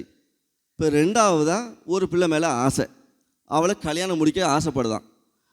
இப்போ நம்ம திருச்சபையில் 2 கல்யாணம் பண்ணிக்கலாமா? பண்ண முடியுமா? ஒருத்தனுக்கு ஒருத்தி தான். அதனால் ஒருத்தனுக்கு ஒருத்தி தான்பா அப்படின்னு போப்பாண்டவர் ஸ்ட்ராங்காக இருக்கார். இப்போ அரசு போய் கேட்குறான், இல்லை இல்லை எனக்கு 2வது பொண்டாட்டி வேணும், நான் ஒரு பிள்ளையை நான் முடிவு பண்ணிட்டேன், வேணும், அவள் தான் எனக்கு வேணும், ஒத்த காலில் நிற்கான். இல்லைப்பா, போப்பாண்டவர் நான் அதிகாரம் கொண்ட, நான் சொல்கிறேன் ஒரு பொண்டாட்டி தான், முதல் பொண்டாட்டி விட்டு போகக்கூடாது, ஒன்றே ஒன்று தான் சொல்லி ஸ்ட்ராங்காக நின்ட்டார். இப்போ இந்த அரசு என்ன பண்ண தெரியுமா? போயா, நீ என்ன சொல்கிறது? உன் அதிகாரத்துக்கெல்லாம் நான் இல்லை, எனக்குன்னு ஒரு அதிகாரம் இருக்குது, நான் அரசன், என் அதிகாரத்தில் நான் கல்யாணம் முடிப்பேன்னு சொல்லி 2வது கல்யாணம் முடிக்கிறான். அன்றையிலிருந்து போப்பாண்டவருடைய அதிகாரத்துக்கு கட்டுப்படாமல் விலகி போனவன் தான் அவன். அவனுக்கு பின்னாடி வந்த இந்த பிளவுகள் தான் இந்த கூடாரங்கள் எல்லாம். அப்போ இன்றைக்கி மூளை முடுக்கலாம், அங்கங்கே கூவை கூப்பாடு கத்துறாங்க இல்லையா, இந்த கூடாரம் போட்டு ஜெபிக்கிறாங்க இல்லையா, இதெல்லாம் எதனுடைய வழித்தோன்றல்கள்? எதனுடைய வழித்தோன்றல்கள்? 2ஆம் பொண்டாட்டிக்கு ஆசைப்பட்டு போனது. அந்த வழித்தோன்றல் வந்த குரூப்பு. அன்றிலிருந்து ஆங்கிலிக்கன் திருச்சபைன்னு சொல்லி அங்கே பிளவுபட்டு அங்கேருந்து அப்படியே நேராக உடஞ்சி போதான் இன்றைக்கி இந்த மூளை பல எங்கே பார்த்தாலும் தெருவுக்கு தெருவு கூவாக்கு சத்தங்காடு. இதுக்கும் நம்மளுக்கு சப்போர்ட் வேறு. எதுக்கு அங்கே போகிற? ஒரே கத்தோலிக்க திருச்சபை, நம்ம போப்பாண்ட அதிகாரத்துக்களுக்கு நம்ம வாரோம். போப்பாண்டவரின் வழித்தோன்றலாகிய ஆயர்கள், ஆயர்களுடைய வழிபாடுகளுடைய குருக்கள், துறவரத்தார், கன்னியர்கள், பொதுநிலை, எவ்வளோ அழகாக ஒரு கட்டமைப்பு இருக்குது. நம்ம திருச்சபையோட அதிகாரத்தை தாங்கி எவ்வளோ ஸ்ட்ராங்காக நம்ம திருச்சபை 2000 ஆண்டுகளாக இருக்குது. இத்தகைய பாரம்பரியம் மிக்க திருச்சபை விட்டு நீ ஏன் அங்கே போகிற? அதுக்கு அவங்க என்ன பதில் சொல்லுவாங்க? அங்கேயும் ஜெபம் தானே பண்ணுவாங்க, அங்கேயும் பைபிளை தானே வாசிக்காங்க, அங்கே போனதானே எனக்கு சுகமாகுது, அங்கே போனதானே எனக்கு நல்லது நடக்குது. பிரியமானவர்களே, நீங்கள் ஒரு கேள்வியை கேட்கணும், எந்த அதிகாரத்தின் கீழ் அவர்கள் வருகிறார்கள்? பேதுரு இயேசு கொடுத்த இயேசு பூணு தூயாவியை சீடர் மீது ஊதிய ஒரு அதிகாரம் கொடுத்தார் இல்லையா, அந்த அதிகாரம் போப்பாண்டவர்லேருந்து ஆயிரங்களுக்கு மாறி 1000 குருக்கள் வழியாக நம்ம திருச்சபை ஒரு பாரம்பரியம் மிக்க ஒரு வழித்தொண்டலாக வருது இல்லையா. இந்த அதிகாரத்தின் கீழ் வர்றாங்களா, இல்லை அவங்க அங்கங்கே மூளை முடுக்கில் கூவை கூப்பாடு சத்தம் போடுறாங்களே, அவங்களுக்கு இந்த அதிகாரம் யார் கொடுத்தா? ஒரு கேள்வி நம்ம கேட்கணும். ஏன்னா சில வேளை நம்ம இதையும் யோசிக்கணும். அது சொல்கிறான் இல்லையா, நான் அங்கேயும் ஜெபம் தானே பண்ணுறாங்க, அங்கே போனால் நச்சதி தானே அறிவிக்கிறாங்க, நம்ம ஆட்கள் சொல்கிறாங்க இல்லையா. 2 தெசலோனிக்கர் 2:9 எடுங்க. அதில் ஆண்டவர் சொல்லுவார், மிக அழகான வார்த்தை. இந்த வார்த்தை நம்ம யோசிக்கணும். இதுதான் இயேசு சொன்னார் இல்லையா, நீ நெறி பிறழ்ந்து போகாத, உன்னை தவறான வழிக்கு கூட்டு செல்ல போலி இறைவாக்கினர் வருவாங்க. போலி இறைவாக்கினர்கள் பல அற்புதங்களையும் செய்வான், ஆனால் அதை நம்பிடாத. ஏன்னா அவன்கிட்ட வேலை செய்வது எது? அதுதான் 2 தெசலோனிக்கர் 2:9 வாசிங்க.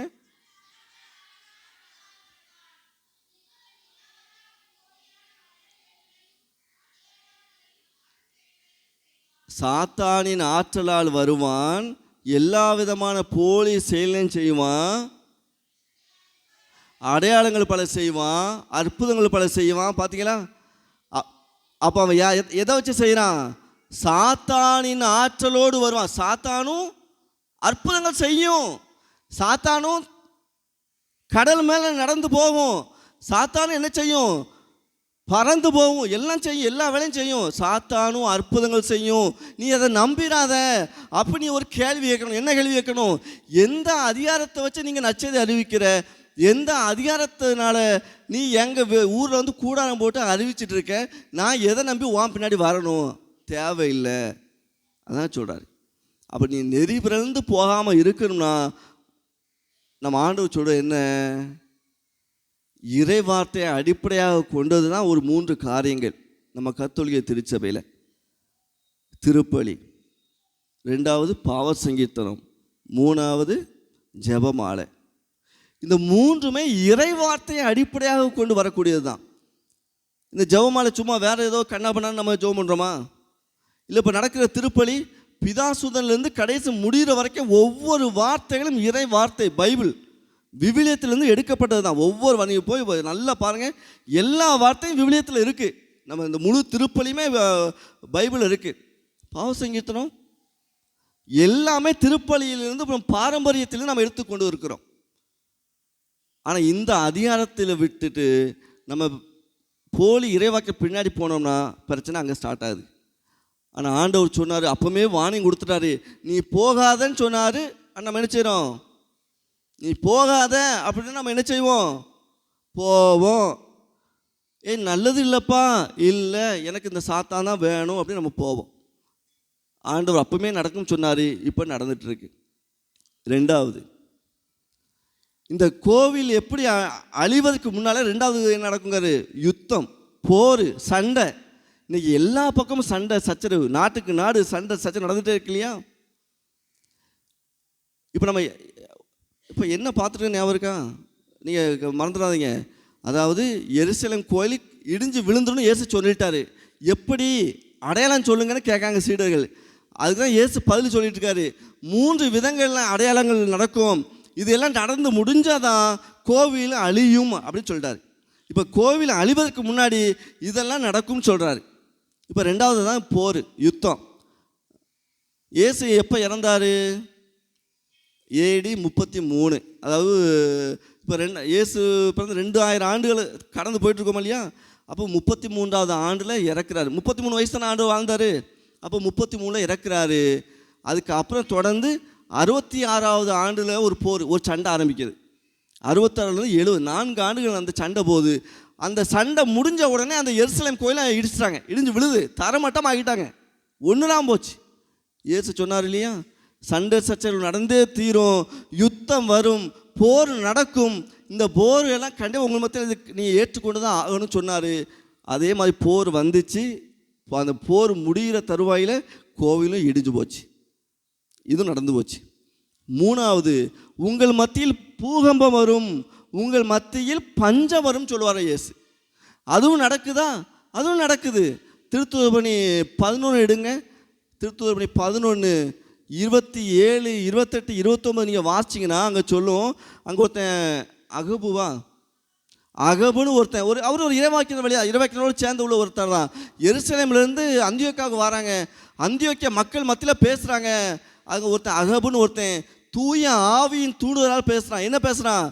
உலகமெங்கும் பஞ்சம் ஒன்று வரப்போகுது, மிகப்பெரிய பஞ்சம் வரப்போகுது, அதில் கொஞ்சம் காசு கொடு, பஞ்சத்தில் உள்ள நம்ம மக்களுக்கு எதாவது காசு கொடுக்கணும், எருசலேமில் உள்ள மக்களுக்கு காசு கொடுங்கன்னு சொல்லி எல்லாம் கொஞ்சம் பணம் பிரித்து எருசலேமுக்கு கொண்டு போகிறாங்க. பவுலெல்லாம் சேர்ந்து போவாங்க.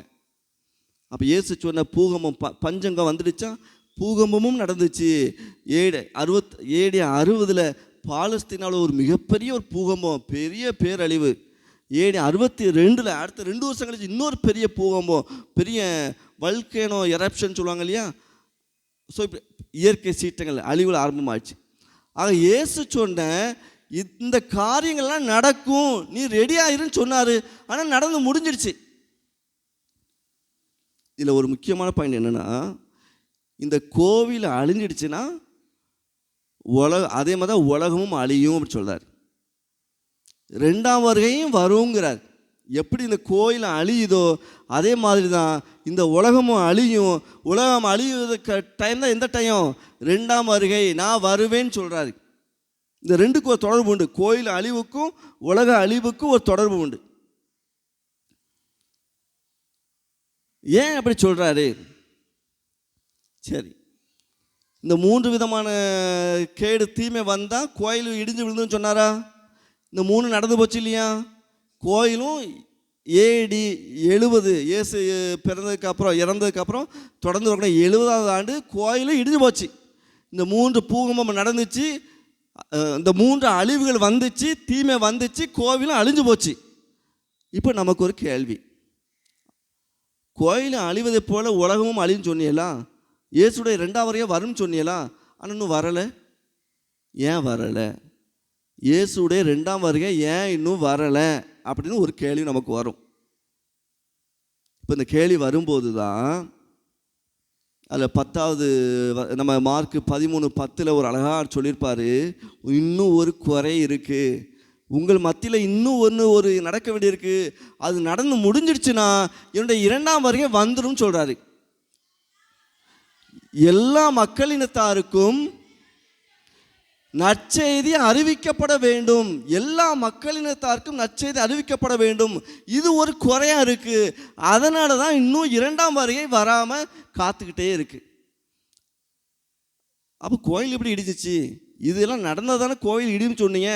அப்புறம் அங்கே நற்செய்தி அறிவிக்கப்படுச்சான், முடிஞ்சிச்சு. ரோமையர்கள் எங்கெல்லாம் ஆட்சி செஞ்சாங்களோ அந்த எல்லா இடங்களிலும் பவுலும் சீலாவும் நற்செய்தியை அறிவித்து முடிச்சுட்டாங்க. அதனால தான் அங்கே கோவில் இடிஞ்சு முடிஞ்சிடுச்சு. ஆனால் இன்னும் உலகமெல்லாம் நற்செய்தி அறிவிக்கப்படலை. அதனால தான் 2ஆம் வருகை இன்னும் வராமல் காத்துக்கிட்டு இருக்கு. என்னுடைய வருகை தள்ளி போகுதுன்னு ஆண்டவர் நம்ம சொல்கிறாரு. அப்போ 2ஆம் வருகைக்கு காலதாமதத்துக்கு காரணம் என்ன? இன்னும் நற்செய்தி முழுமையாக உலகமெல்லாம் அறிவிக்கப்படலை. நம்ம ஊர்லேயும் நற்செய்தி எல்லாத்துக்கும் அறிவிக்கப்பட்டுச்சா? நம்ம ஊர்லேயும், நம்ம ஊரில் எல்லாருக்கும் நம்ம பைபிளை பற்றி தெரியுமா? பயப்படாதீங்க, நீங்கள் சொல்கிறதெல்லாம் சரிதான். அந்த முக்கு இந்த முக்கு ஒரு சில முக்குகள்லாம் கிடக்கலாம். இன்னும் நற்செய்தி இன்னும் அறிவிக்கப்படலை. நிறைய நம்முடைய விவிலியம் பற்றி இன்னும் நிறைய ஊரில் போய் சேரலை. அதனால தான் இந்த 2ஆம் வருகை வரலை. சரி, இப்போ நீங்கள் எல்லாம் 2ஆம் வருகைக்கு ஆவலை காத்துட்ருக்கீங்களா? யாரெல்லாம் 2ஆம் வருகைக்கு ஆவலை காத்துட்ருக்கீங்க? கை தூக்குங்க. 1 2 3 4. உலகம் அழிய போகுது, ஆனாலும் ஒரு 4 பேர் காத்துட்ருக்கீங்க. அதில் ஒரு பையன் எதுக்கு கை தூக்குன்னு தெரியாமல் சின்ன குட்டியும் கை தூக்கிடுச்சு. அது உண்மைதான். 2ஆம் வருகை இப்போ வேண்டாம், நான் இன்னும் அதிக வருஷம் வாழணும், இந்த 2ஆம் வருகை எங்களுக்கு தேவையே இல்லை அப்படி தான் நம்ம இருக்கோம். ஆனால் இயேசு என்ன சொல்கிறாருன்னா, இந்த 2ஆம் வருகை கண்டு நீ பயப்படாத, நான் சொன்னதுதான் நடந்துட்டு இருக்கு. பூகம்பம் பஞ்சம் வரணும்னு சொன்னே வந்துடுச்சு. மத்தியில் போல இறைவாக்கின வருவான்னு சொன்னே அவன் வந்துட்டான். நம்மளும் அவனை நம்பி தான் போயிட்டு இருக்கோம். ஸோ நான் சொன்னதெல்லாம் நடக்கும், ஆனாலும் திகில் உறாத, பயப்படாத. ஏன் அதாவது ஒரு நல்ல வார்த்தை சொல்லிப்பார், இந்த 3 விதமாக அழிவுகள் வரும் நீ சந்திப்பேன்னு சொன்னார் இல்லையா, இது எல்லாம் பேறுகால வழியின் ஆரம்பமே சொல்லுவார். பேறுகால வழின்னா என்னன்னு தெரியுமா? பேறுகால வழி ஒரு 45 ஒரு 50 வயசுக்கு மேலே உள்ள பெண்களுக்கு வேணால் தெரியும்னு நினைக்கிறேன் பேறுகால வழினா என்னன்னு. அதுக்கு கீழே உள்ள பொம்பளை பிள்ளைகளுக்குலாம் ஒன்றும் தெரியாது. இப்போ லைட்டாக வயிறு வலிக்க தான் போய் வயிற்றை வெட்டி பிள்ளை எடுத்துருந்தானே, எங்கே பேறுகால வேதனை அனுபவிக்க? இந்த உலகத்திலேயே மிக உச்சம் நிறைந்த வழினா பேறுகால வழி தான். வேற அதை போன்ற வழி வேற இந்த எவனுமே இல்லை, யாரும் அனுபவிக்கலை. அப்போ பெண்களால் மட்டும்தான் அந்த மிகவும் உச்சம் நிறைந்த அந்த வழியை அனுபவிக்க முடியும். ஆனால் இப்போ உள்ள பிள்ளைங்க அது இல்லை, வேண்டாம், லைட்டாக வழி வரையும் ஆஸ்பத்திரி போய் வெட்டி பிள்ளைலாம் வெளியே தூக்கிது, அப்படி தானே?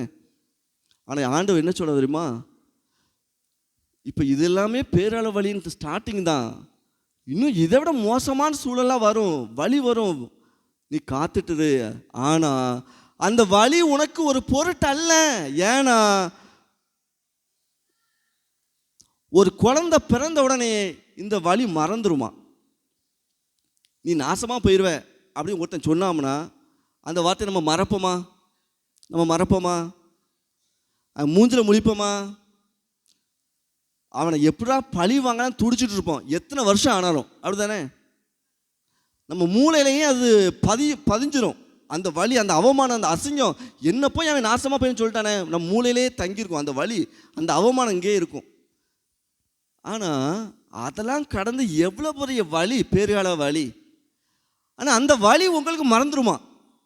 ஏன்னா ஒரு புது உயிர், ஒரு குழந்தையை பெற்றெடுத்து அதை பார்த்த உடனேயே இந்த வலியெல்லாம் மறந்து போயிருமா. அதான் இயேசு என்ன சொல்கிறாங்கன்னா, இரண்டாம் வருகை என்பது ஒரு குழந்தையை போன்றது. அந்த ரெண்டாம் வருகை வரும்போது வலி அதிகமாக இருக்கும், பிரச்சனை அதிகமாக இருக்கும், துன்பம் அதிகமாக இருக்கும், துயரம் அதிகமாக இருக்கும், கண்ணீர், கவலை எல்லாம் வரும். ஆனால் பயப்படாத, இது எல்லாத்தையும் சந்தோஷமாக மாற்றக்கூடிய விதத்தில் என் வருகை இருக்கும். நான் உங்கள் கூட இருப்பேன், உங்களை பாதுகாப்பேன், நான் உங்களை கூட்டிகிட்டு போவேன்னு சொல்கிறார் ஆண்டவர். சரிதானா? சரி, இன்றைக்கி 2 காரியம் நம்ம என்ன செய்ய போகிறோம். இப்போ இதெல்லாமே பைபிள் தான். இன்றைக்கி உங்களுக்கு நான் சொன்னது எல்லாமே ஒரு பைபிள் கிளாஸ் தான், விவிலிய பள்ளி தான் இன்றைக்கி நான் இப்போ நடத்த எல்லாமே. இன்றைக்கி ஏன்னா இந்த மார்க் 13 கொஞ்சம் கஷ்டமானது, அவ்வளோ ஈஸியாக புரியாது. இப்போ எந்தளவுக்கு நீங்கள் புரிஞ்சுக்கிட்டேன்னு எனக்கு தெரியல. நானும் மாங்குன்னு இப்போ 4-5 நாள் கிடந்து மண்டையை உடச்சி தயார் பண்ண வந்தேன். சரி, பையப்பையாக புரியும், வச்சுக்கோங்க. இன்றைக்கி நம்ம 2 விஷயங்கள் நம்ம கற்றுக்கிடுவோம். என்ன கொண்டு போகிறோம் இன்றைக்கி, நமக்கு என்ன சொல்ல போகிறாரு. 1, நற்செய்தியை எல்லா பக்கம் போய் அறிவிங்க, அதுதான் மெயின். என்னுடைய வருகைக்காக நான் சீக்கிரம் வரப்போகிறேன், அதுக்கு முன்னாடி நீங்கள் எல்லாம் தயார் பண்ணுங்க, நற்செய்தியை உலகமெல்லாம் போய் அறிவிங்க. மார்க் 16-15 சொல்லுவார், சீடர்களுக்கு சொல்லுவார், உலகமெல்லாம் சென்று நற்செய்தியை அறிவிங்கன்னு சொன்னார் இல்லையா? ஆனால் அறிவிக்க முடியுமா? உலகமெல்லாம் நற்செய்தி அறிவிக்க முடியுமா? இன்றைக்கி ஒரு இந்துக்களாக நிறைந்த ஒரு ஊரில் போய் உங்களால் நற்செய்தி அறிவிக்க முடியுமா? இன்றைக்கி வட இந்தியாவில் எத்தனை பேர், நம்முடைய கன்னியாஸ்திரிகள், நம்முடைய தந்தையர்கள் எத்தனை பேர் சாகடிக்கப்படுறாங்க, எத்தனை பேர் கற்பழிக்கப்படுறாங்க இயேசுவின் பெயருக்காக. அது சாத்தியமா? பின்ன எதுக்கு இயேசு அப்படி சொன்னார்? உலகமெல்லாம் போய் நற்செய்தி அறிவின்னு ஏன் சொன்னார்?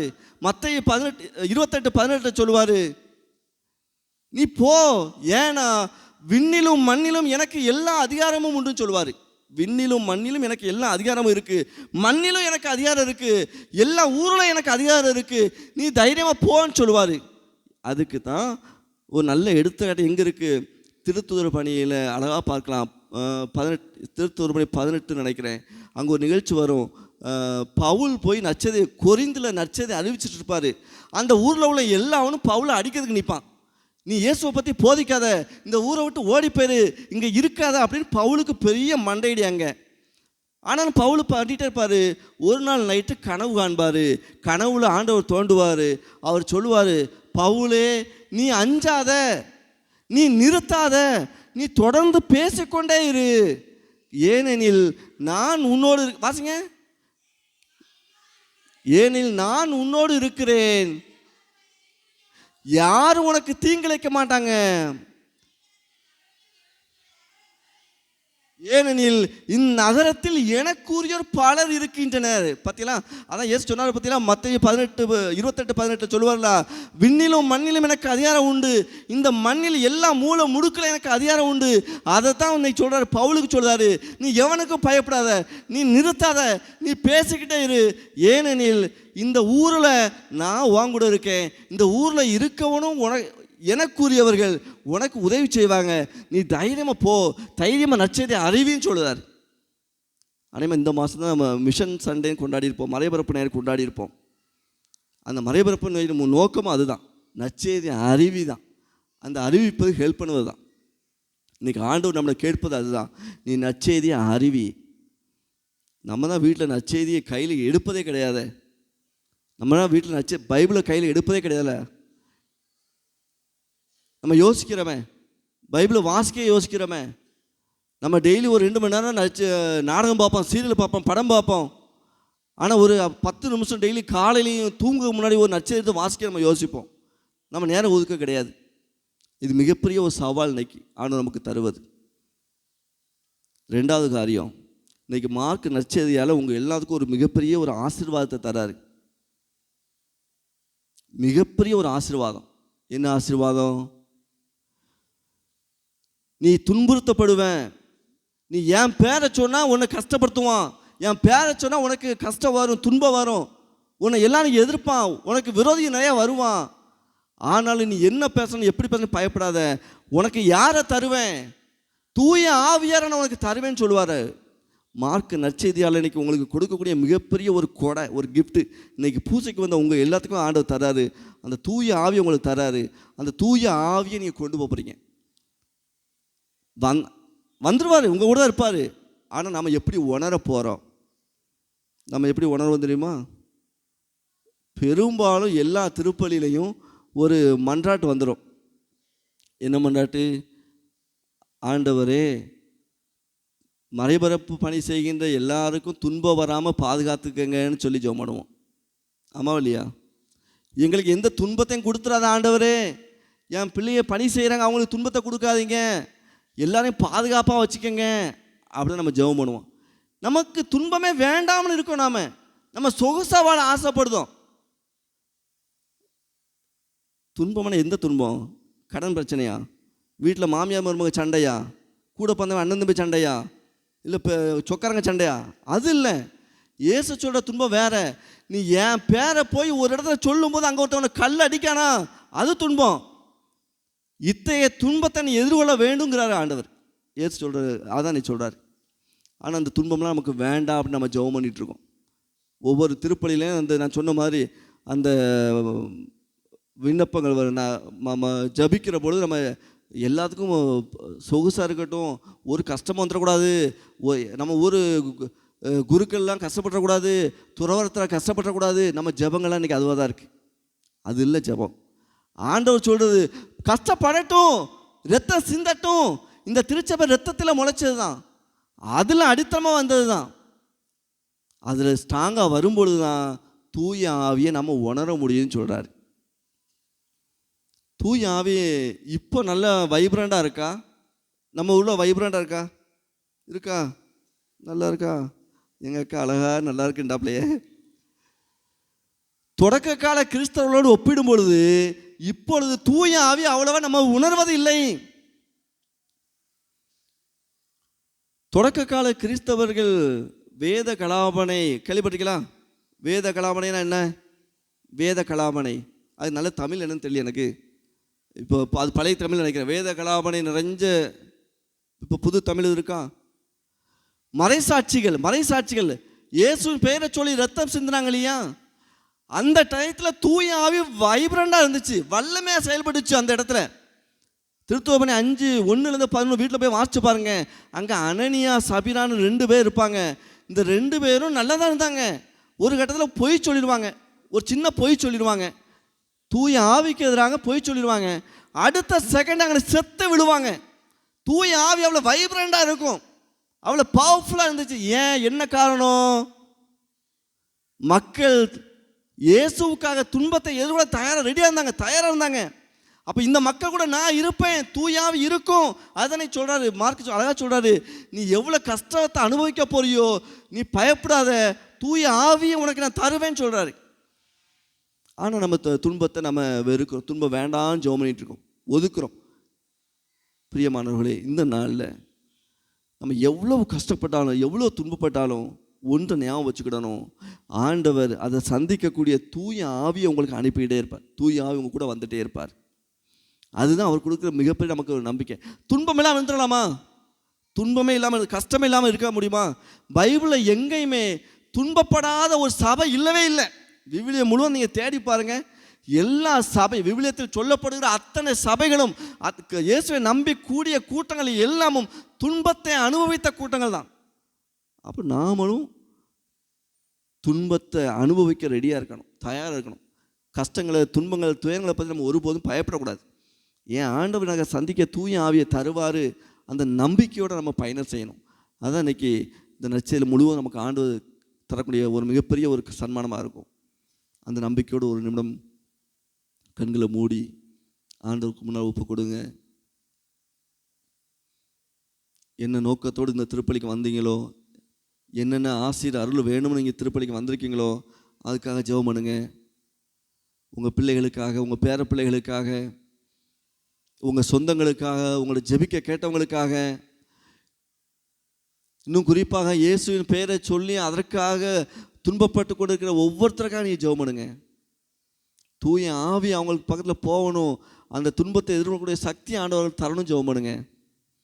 அந்த தூய ஆவியானவர் உங்களையும் ஆசீர்வதிப்பார், உங்கள் கூடவே இருப்பார், உங்களையும் உங்கள் பிள்ளைகளையும் நிறைவாக வழிநடத்துவார், பாதுகாப்பார். ஆமேன்.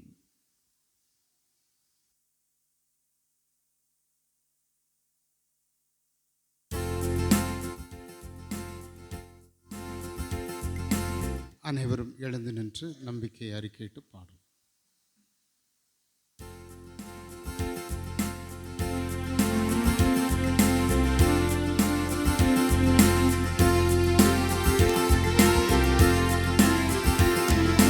விண்ணையும் மண்ணையும் படைத்தவராம் கடவுள் ஒருவர் இருக்கின்றார். தந்தை மகன் தூய ஆவியராய் ஒன்றாய் வாழ்வோரை நம்புகிறேன். தூய ஆவியின் வல்லமையால் இறைமகன் நமக்காய் மனிதரானார். கன்னி மரியிடம் பிறந்தவராம் இயேசுவை உறுதியாய் நம்புகிறேன்.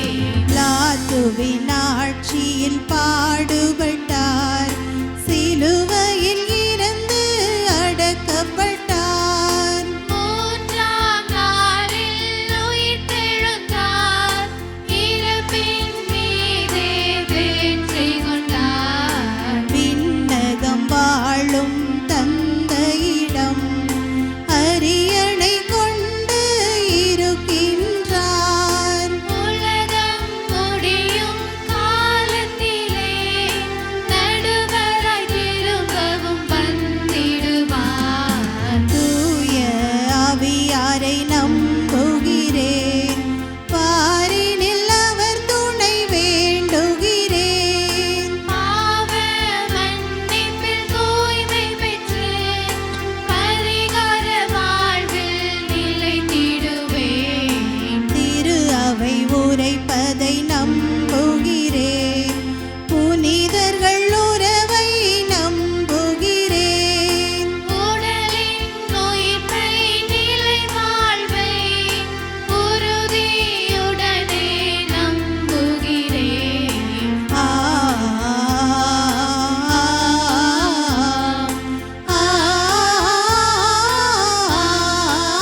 ஆமென்.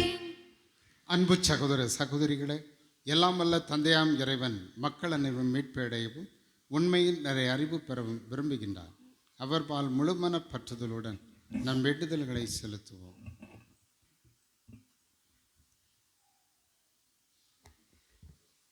அன்பின் இறைவாம், கவின்மிகு கற்களாலும் நேர்ச்சை பொருட்களாலும் கட்டப்படும் ஆலயங்கள் அழியலாம். ஆனால் கிறிஸ்துவை மூலைக்கல்லாக கொண்டு கட்டப்பட்ட ஆலயமாகிய திரு அவை காலத்தால் அழிவுறாது என்பதற்கேற்ப கிறிஸ்துவின் பிரதிநிதியாயிருந்து அதனை வழிநடத்தும் எம் திருத்தந்தை லியோ, ஆயர்கள், குருக்கள், கன்னியர்கள், அருட்சகோதரர்கள், துறவற சபையினர் மற்றும் பொது நிலையினராகிய நாங்களும் அழிந்து போகும் உலக இயல்பின்படி வாழாமல் நிலை வாழ்வுக்குரிய இயல்பை அணிந்தவர்களாய் வாழ வேண்டுமென்று இறைவா உம்மை மன்றாடுகிறோம். ஆண்டவரே, எங்கள் மன்றாட்டை கேட்டருளும். நீதியின் கதிரவனே இறைவா, நாட்டை எதிர்த்து நாடும், அரசை எதிர்த்து அரசும் தொடுக்கின்ற போர்களும், பல இடங்களில் ஏற்பட்டு வருகின்ற நிலநடுக்கங்களும், வெள்ளங்களும், பஞ்சமும், கொள்ளை நோயும், அச்சுறுத்தக்கூடிய பெரிய அடையாளங்களும், இனப்படுகொலைகள், மத கலவரங்கள் மற்றும் துன்புறுத்தல்கள் ஆகியவை குறைந்தொழிய இக்காலத்தில் நீர்தாமே நீதியின் கதிரவனை எழச் செய்து அமைதி எனும் நலம் தரும் மருந்தினை தந்து தலைவர்களையும் குடிமக்களையும் வழிநடத்த வேண்டுமென்று இறைவா உம்மை மன்றாடுகிறோம். ஆண்டவரே, எங்கள் மன்றாட்டை கேட்டருளும். அன்பின் இறைவா, தலை நிமிர்ந்து நில்லுங்கள், ஏனெனில் உங்கள் மீட்பு நெருங்கி வருகிறது என்கின்ற நற்செய்தி வாழ்த்தொழியால் நம்பிக்கையூட்டம் பெறும் நாங்கள் இறந்த அடியார்களை நினைவு கூறும் இந்த நவம்பர் மாதத்தில் எங்கள் குடும்பங்கள், அன்பியங்கள் மற்றும் பங்கில் மரித்த அனைத்து ஆன்மாக்களுக்காகவும் நாங்கள் நன்றியோடு நினைவு கூர்ந்து ஜெபிக்க கடமைப்பட்டுள்ள அனைத்து நல்லோருக்காகவும் மன்றாடுகிறோம். நித்திய இளைப்பாற்றியை அவர்களுக்கு அளித்தருள வேண்டுமென்று இறைவா உம்மை மன்றாடுகிறோம். ஆண்டவரே எங்கள் மன்றாட்டை கேட்டருளும். வாழ்வின் ஊற்றே என் இறைவா, உழைக்க மனமில்லாத எவரும் உண்ணலாகாது என்கிற பவுலடியாரின் போதனைக்கேற்ப நாங்கள் அனைவரும் கடின உழைப்பாளியாகவும் பொறுப்புள்ள மனிதர்களாகவும் விளங்கிட வேண்டுமென்றும் எம் இளைஞர்களுக்கும் வேலையின்றி தவிக்கும் அனைவருக்கும் அவரவர் தகுதிக்கேற்ப நல்ல பணி கிடைத்திட வேண்டுமென்றும் இறைவா உம்மை மன்றாடுகிறோம். ஆண்டவரே எங்கள் மன்றாட்டை கேட்டருளும். அன்பின் இறைவா, இங்கு கூடியுள்ள நாங்கள் அனைவரும் எம்மை சுற்றி நடக்கும் நிகழ்வுகளை கண்டோ தவறான போதனைகளில் ஈடுபட்டோ ஏமாந்து போகாமலும் ஏமாற்றுகிற இறை பணிகளும் துன்பங்களும் புறக்கணிப்புகளும் துரோகங்களும் ஆகியவற்றை கண்டு கலங்காமலும் மன உறுதியுடன் இருந்து எங்கள் வாழ்வை காத்து கொள்ள இறைவா உம்மை மன்றாடுகிறோம். ஆண்டவரே எங்கள் மன்றாட்டை கேட்டருளும். நம் ஒவ்வொருடைய தனிப்பட்ட தேவைகளுக்காக அமைதியாக ஜெபிப்போம்.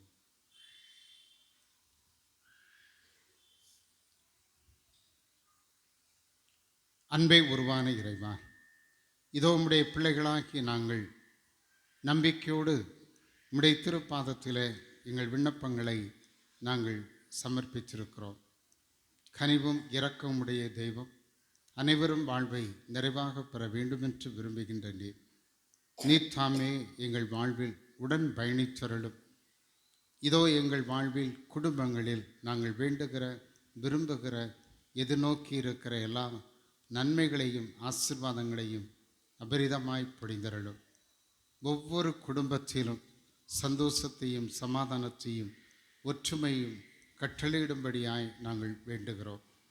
ஆண்டவரை, ஒவ்வொரு நாளும் நாங்கள் எங்களையே தயாரித்தவர்களாய் விழிப்புணர்வோடு உமக்கு ஏற்புடைய மக்களாக எந்நேரமும் உம்மை சந்திக்க தயாரான நிலையில் இருக்கக்கூடிய அருளை வரத்தை இதோ ஆசியை எங்களுக்கு தாரும். நாங்கள் வாழுகிற குடும்ப சமூக சூழல்களில் இதோ உம்முடைய நற்செய்தியை எல்லா மக்களுக்கும் அறிவிக்கவும் மனமாற்றத்திற்கான செய்தியின் வழியாக சமூகத்திலே குடும்பங்களிலே தாக்கத்தை ஏற்படுத்துகிற கருவிகளாக எங்களை பயன்படுத்தும் வழி நடத்தும். ஆண்டவரும் இரட்சகருமாகிய கிறிஸ்து வழியாக உம்மை மன்றாடுகின்றோம். ஆமென்.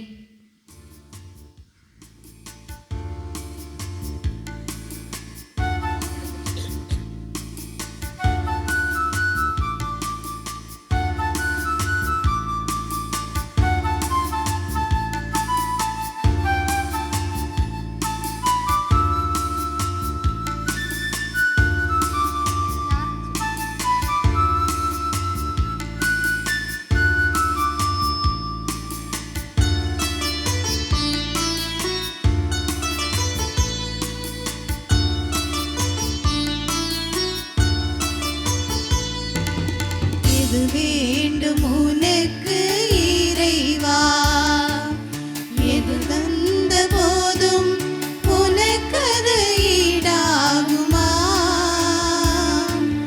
உனக்கது ஈடாகுமா. எது வேண்டும், எது வேண்டும், எது வேண்டும், எது வேண்டும், எது வேண்டும் உனக்கு இறைவா, எது தந்த போதும் உனக்கது ஈடாகுமா, உனக்கது ஈடாகுமா.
சகோதர சகோதரிகளே, என்னுடையதும் உங்களுடையதுமான இப்பலி எல்லாம் அல்ல தந்தையாகிய இறைவனுக்கு ஏற்றதாகும்படி மன்றாடுங்கள்.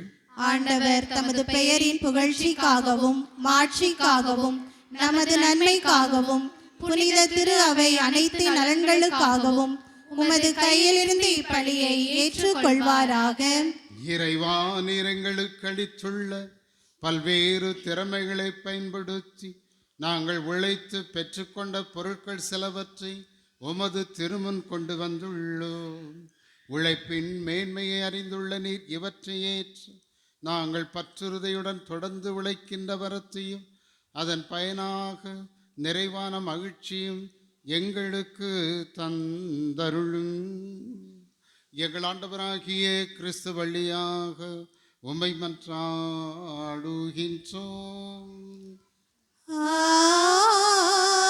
ஆமென். ஆண்டவர் உங்களோடு இருப்பாராக.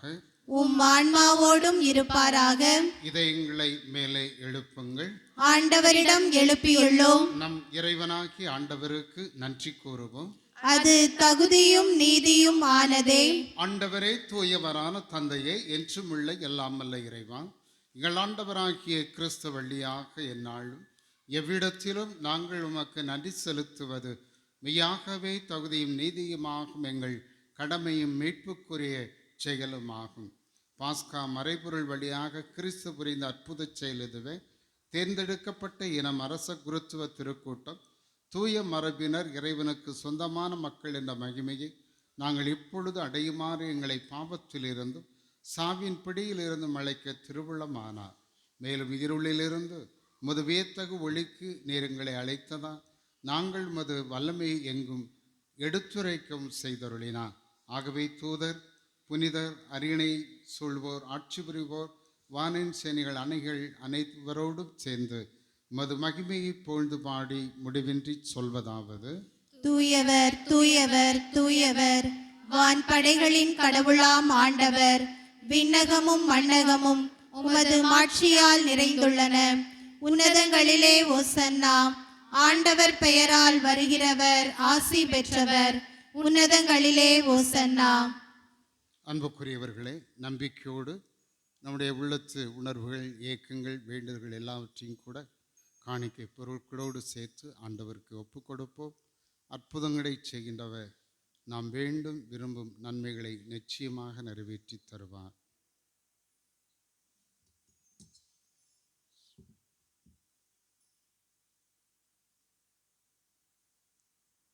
ஆண்டவரே, நீர் மெய்யாகவே தூயவர், புனிதத்திற்கெல்லாம் ஊற்று. ஆகவே உம்முடைய தூய ஆவியை பொழிந்து இக்காணிக்கைகளை புனிதப்படுத்த வேண்டுமென உம்மை மன்றாடுகிறோம். இவ்வாறு எங்கள் ஆண்டவர் இயேசு கிறிஸ்துவின் உடலும் இரத்தமுமாக எங்களுக்கு இவை மாறுவனவாக. அவர் பாடுபட உளம் கனிந்து தம்மை கையளித்த போது அப்பத்தை எடுத்து நன்றி செலுத்தி அதை பெற்று தம் சீடர்களுக்கு அளித்து கூறியதாவது: அனைவரும் இதிலிருந்து பெற்று உண்ணுங்கள், ஏனெனில் இது உங்களுக்காக கையளிக்கப்படும் என் உடல்.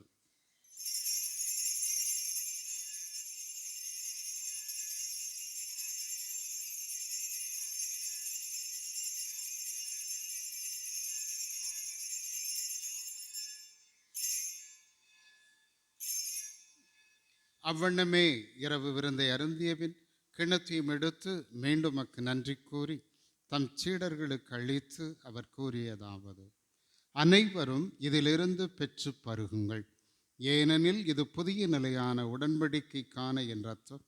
இது பாவ மன்னிப்புக்கென்று உங்களுக்காகவும் பலருக்காகவும் சிந்தப்படும். இதை என் நினைவாக செய்யுங்கள்.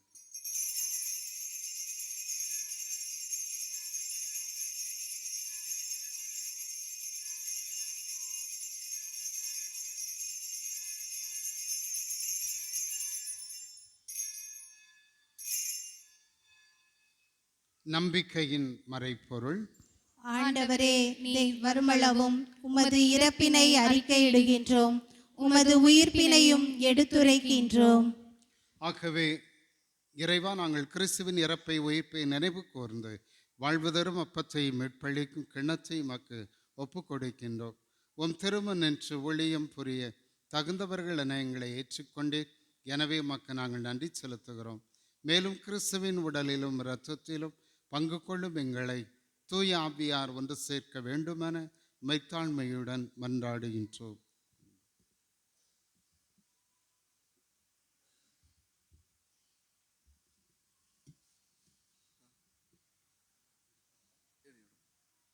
இறைவா, உலகெங்கும் பரவிருக்கும் திருச்சபையே, சிறப்பாக எங்கள் திருத்தந்தை பிரான்சிஸ், எங்கள் ஆயர், ஏனைய ஆயர்கள், திருப்பணியாளர்கள், துறவியர், பொதுநிலையினர் ஆகிய அனைவரையும் நினைவு கூர்ந்தருளும்.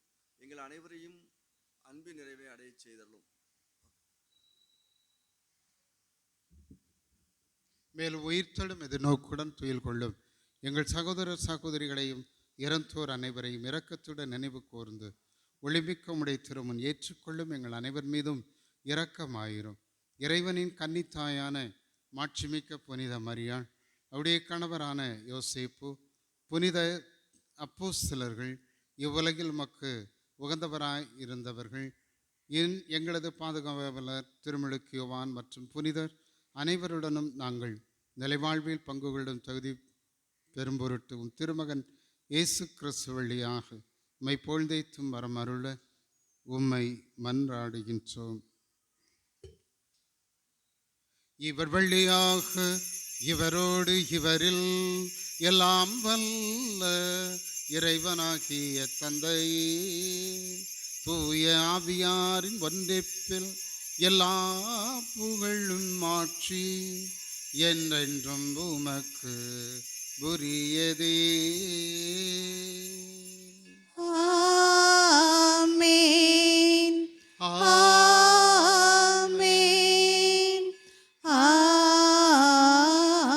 ஆமென். அன்பார்ந்தவர்களே, நம் ஆண்டவர் இயேசு நமக்கு ஜெபிக்க கற்றுத் தந்துள்ளார். எனவே விண்ணக தந்தையை நோக்கி உருக்கமாக கரங்களை விரித்து மன்றாடுவோம். விண்ணுலகில் இருக்கிற எங்கள் தந்தையே, உமது பெயர் தூயது என போற்ற பெறுக. உமது ஆட்சி வருக. உமது திருவுளம் விண்ணுலகில் நிறைவேறுவது போல மண்ணுலகிலும் நிறைவேறுக. எங்கள் அன்றாட உணவை இன்று எங்களுக்கு தாரும். எங்களுக்கு எதிராக குற்றம் செய்வோரை நாங்கள் மன்னிப்பது போல எங்கள் குற்றங்களை மன்னியும். எங்களை சோதனைக்கு உட்படுத்தாதேயும், தீமையிலிருந்து எங்களை விடுவித்தருளும். ஆண்டவரே, தீமைகள் அனைத்திலிருந்தும் எங்களை விடுவித்து எங்கள் வாழ்நாளில் அமைதியை கனிவுடன் அருள மிமன்றாடுகிறோம். மத இரக்கத்தின் உதவியால் நாங்கள் பாவத்திலிருந்து எப்பொழுதும் விடுதலை பெற்று யாதொரு கலக்கமும் இன்றி நலமாயிருப்போமாக. நாங்கள் எதிர்நோக்கி இருக்கும் பேரின்பத்துக்காகவும் எம் மீட்பராகிய இயேசு கிறிஸ்துவின் வருகைக்காகவும் காத்திருக்கின்றோம். ஏனெனில் ஆட்சியும் வல்லமையும் மாட்சியும் என்றென்றும் உமதே. ஆண்டவரே இயேசு கிறிஸ்துவை, அமைதியை உங்களுக்கு விட்டுச் செல்கிறேன், என் அமைதியை உங்களுக்கு அளிக்கிறேன் என்று உம் திருத்தூதர்களுக்கு மொழிந்தீரே. எங்கள் பாவங்களை பாராமல் மது திரு அவையின் நம்பிக்கையை கண்ணோக்கி மது திருவுள்ளத்துக்கேற்பதற்கு அமைதியும் ஒற்றுமையும் அளித்தருள்வீராக. என்றென்று வாழ்ந்து ஆட்சி செய்கின்றவர் நீரே. ஆமென். ஆண்டவருடைய அமைதி உங்களோடு என்றும் இருப்பதாக. உம் ஆன்மாவோடும் இருப்பதாக. ஒருவருக்கொருவர் நம் ஆண்டவர் இயேசு தரும் அமைதியை பகிர்ந்து கொள்வோம். சமாதானம். உலகின் பாவங்களை போக்கும் இறைவனின் செம்மறியே, எங்கள் மேல் இரக்கமாயிரும். உலகின் பாவங்களை போக்கும் இறைவனின் செம்மறியே, எங்கள் மேல் இரக்கமாயிரும். உலகின் பாவங்களை போக்கும் இறைவனின் செம்மறியே, எங்களுக்கு அமைதியை அளித்தருளும்.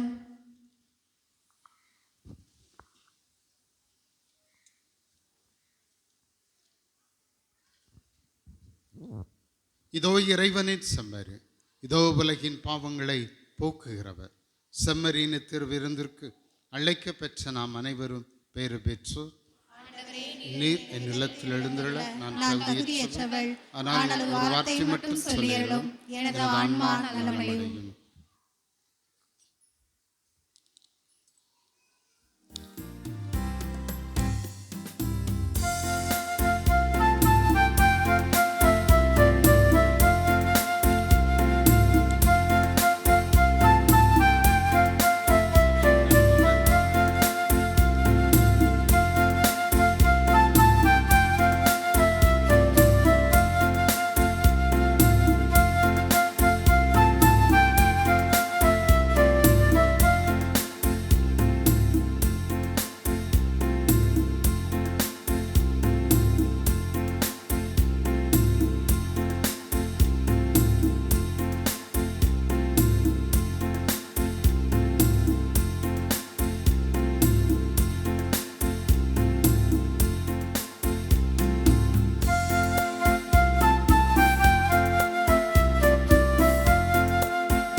திருமண அறிக்கை. வாடியூர் பங்கு.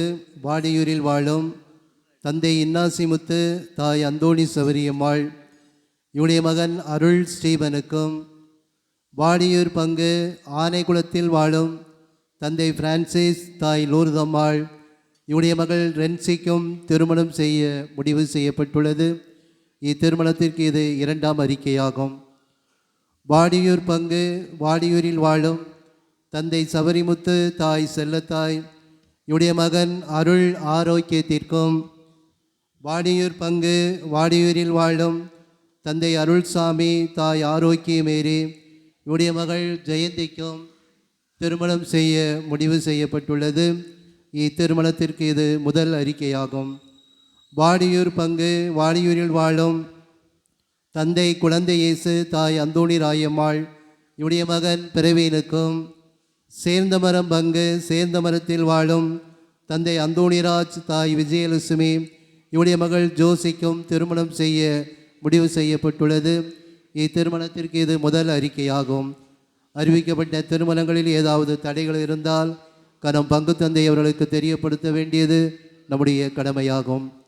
இந்த வார திருநாட்கள்: திங்கட்கிழமை அங்கேரி நாட்டு புனித எலிசபெத் விழா. செவ்வாய்க்கிழமை திருத்துதர்கள் பேதுரு, பவுல் பேராலயங்களின் நேர்ந்தெளிப்பு விழா. வெள்ளிக்கிழமை புனித கன்னிமரியாவை காணிக்கையாக அர்ப்பணித்தல் விழா. சனிக்கிழமை கன்னி மறைசாட்சி புனித செசிலியா விழா. ஞாயிற்றுக்கிழமை அனைத்துக்கும் அரசராம் நம் ஆண்டவர் இயேசு கிறிஸ்து விழா. இந்த வார திருப்பலி நாட்கள்: திங்கட்கிழமை மாலை 6:30 மணிக்கும், செவ்வாய்க்கிழமை மாலை 6:30 மணிக்கும், புதன்கிழமை காலை 5:30 மணிக்கு திருப்பலியும் மாலை 7 மணிக்கு பரிந்துரை ஜெபக்கூட்டமும், வியாழக்கிழமை மாலை 6:30 மணிக்கும், வெள்ளிக்கிழமை மாலை 6:30 மணிக்கும், சனிக்கிழமை மாலை 6:30 மணிக்கும் நம்முடைய பங்கு ஆலயத்தில் திருப்பலி நடைபெறும். அடுத்த வார ஞாயிறு திருப்பலியை சிறப்பிக்கின்றவர்கள் பாடகர் குழுவினர், பீடப்பூக்கள். இன்று திருப்பலி முடிந்தவுடன் அன்பிய கூட்டம் உடனடியாக நடைபெறும். எல்லா அன்பியங்களிலிருந்தும் கலந்து கொள்ளுமாறு அன்போடு கேட்டுக்கொள்கின்றோம். இந்த வார ஞாயிறு திருப்பலியை சிறப்பித்த மரியாவின் சேனை சபையை சார்ந்த அனைவருக்கும் மணி நெஞ்சார்ந்த நன்றியும் வாழ்த்துக்களையும் ஜெபத்தையும் உரித்தாக்கிக் கொள்வோம். மேலும் திருவாளர் லூர்து சாமி ஜெயா குடும்பத்தினர் ஒரு குலை தேங்காய் காணிக்கையாக வழங்கியிருக்கின்றார்கள். அவர்களுக்கு நம்முடைய கரங்களை தட்டி நெஞ்சார்ந்த வாழ்த்துக்களை நன்றியும் ஜெபத்தையும் உரித்தாக்கிக் கொள்வோம்.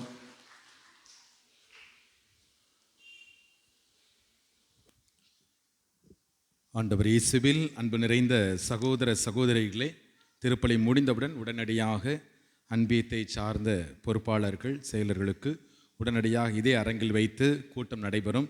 எனவே அருள் கூர்ந்து அனைவரும் அமர்ந்திருக்குமாறு அன்போடு கேட்டுக்கொள்கிறேன்.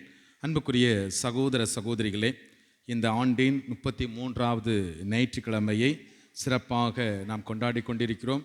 இந்த நாளிலே நம்முடைய மறை மாவட்டத்தினுடைய மெய்ப்பு நிலைய இயக்குனர் அருட்தந்தை பீட்டர் அவர்கள் நமது ஊருக்கு வரை தந்து சிறப்பாக நமக்காக ஜெபித்து இருக்கிறார்கள். அன்பிற்கும் பாசத்துக்கும் உரிய தந்தை, அன்பு தந்தை பீட்டர் அவர்களுக்கு நம்முடைய ஊரில் உள்ள அனைவருடைய சார்பாக இந்த பொன்னாடையை போற்றி சிறப்பு செய்கின்றோம். மேலும் இந்த நாளிலே நமது மறை மாவட்டத்திலே மெய்ப்பு பணி நிலையத்தினுடைய துணை இயக்குனராக, சிறப்பாக மனநல ஆலோசகராக சிறந்த முறையிலே பணியாற்றி வரக்கூடிய நம்முடைய மண்ணின் மைந்தர் அருட்தந்தை அண்ணன் வில்சன் அவர்களுக்கும் மிகச்சிறந்த முறையிலே நமது கரங்களை தட்டி வாழ்த்துக்களையும் நன்றியும் அன்போடு தெரிவித்துக் கொள்கின்றோம். மேலும் நம்முடைய மறை மாவட்டத்திலே இந்த மெய்ப்பு பணி நிலையத்தில் சிறப்பாக களப்பணி ஆற்றக்கூடிய நம்முடைய அன்பிற்கும் பாசத்துக்கும் உரிய அன்பு தம்பி அருட்சகோதரர் அபி அவர்களையும் நன்றியோடு நினைத்து பார்க்கிறோம். அன்பு தம்பி அவர்களுக்கும் இந்த பொன்னாடையை போர்த்தி நாம் சிறப்பு செய்கின்றோம். மேலும் இந்த அன்பிய ஒருங்கிணைப்பு நிகழ்வுகளிலே தன்னை முழுமையாக அர்ப்பணித்து சிறப்பாக தந்தையோடு இணைந்து இந்த அன்பிய பொறுப்புகளிலே தன்னை அர்ப்பணிக்கக்கூடிய சகோதரர் அகஸ்டின் மகாராஜன் நகர் பங்கு அவர்களையும் அன்போடு வாழ்த்துகின்றோம். அன்பு சகோதரர் அவர்களுக்கும் இந்த பொன்னாடை போர்த்தி நாம் சிறப்பு செய்கிறோம். அருள்குமார்.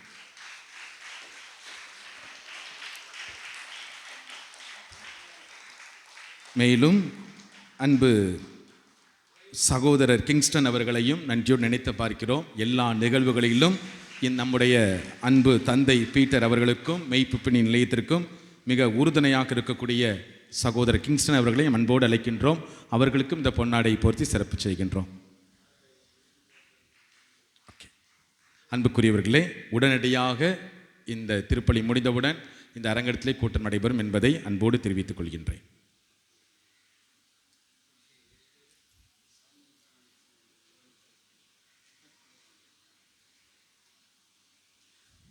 இயேசுவுக்குள் மிகவும் பிரியமானவர்களே, இதோ இன்றைய நாளில் இந்த ஞாயிறு திருப்பலியில் உங்களோடு இணைந்திருப்பது, உங்களுக்காக ஜெபிப்பது உண்மையிலே எங்களுக்கு மிக்க மகிழ்ச்சியை தருகிறது.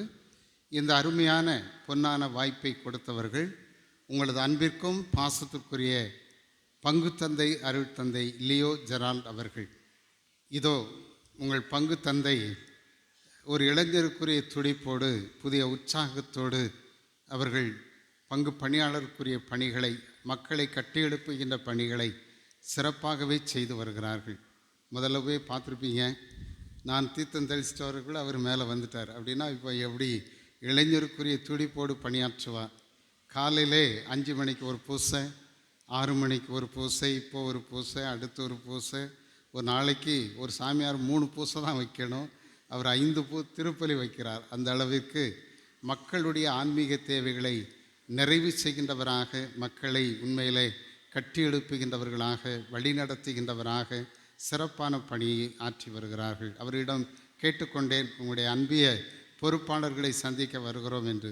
வாருங்கள் என்று சொல்லி மிகுந்த அன்போடும் பாசத்தோடும் மகிழ்ச்சியோடு கூடிய வரவேற்பை எங்களுக்கு கொடுத்தார்கள். அந்த விதத்திலே உண்மையிலே பங்கு தந்தையவர்களை நன்றியோடு நினைத்து பார்க்கிறேன். அன்பிய பணிக்குழு சார்பாக, ஏன் யோபிலி மேய்ப்பு பணி நிலையத்தின் சார்பாக தந்தை அவர்களுக்கு உள்ளத்தின் ஆழத்திலிருந்து சிறப்பான நன்றிகளை தெரிவித்துக் கொள்கிறேன். அன்புக்குரியவர்களே, இன்றைய நாளில் நாங்கள் வந்திருப்பதனுடைய நோக்கம் என்ன, இயக்குனர் இணை இயக்குனர் 2 பேருமே வந்துட்டோம், அன்பிய பணியில் பொறுப்பாளர்களும் வந்திருக்கிறோம்.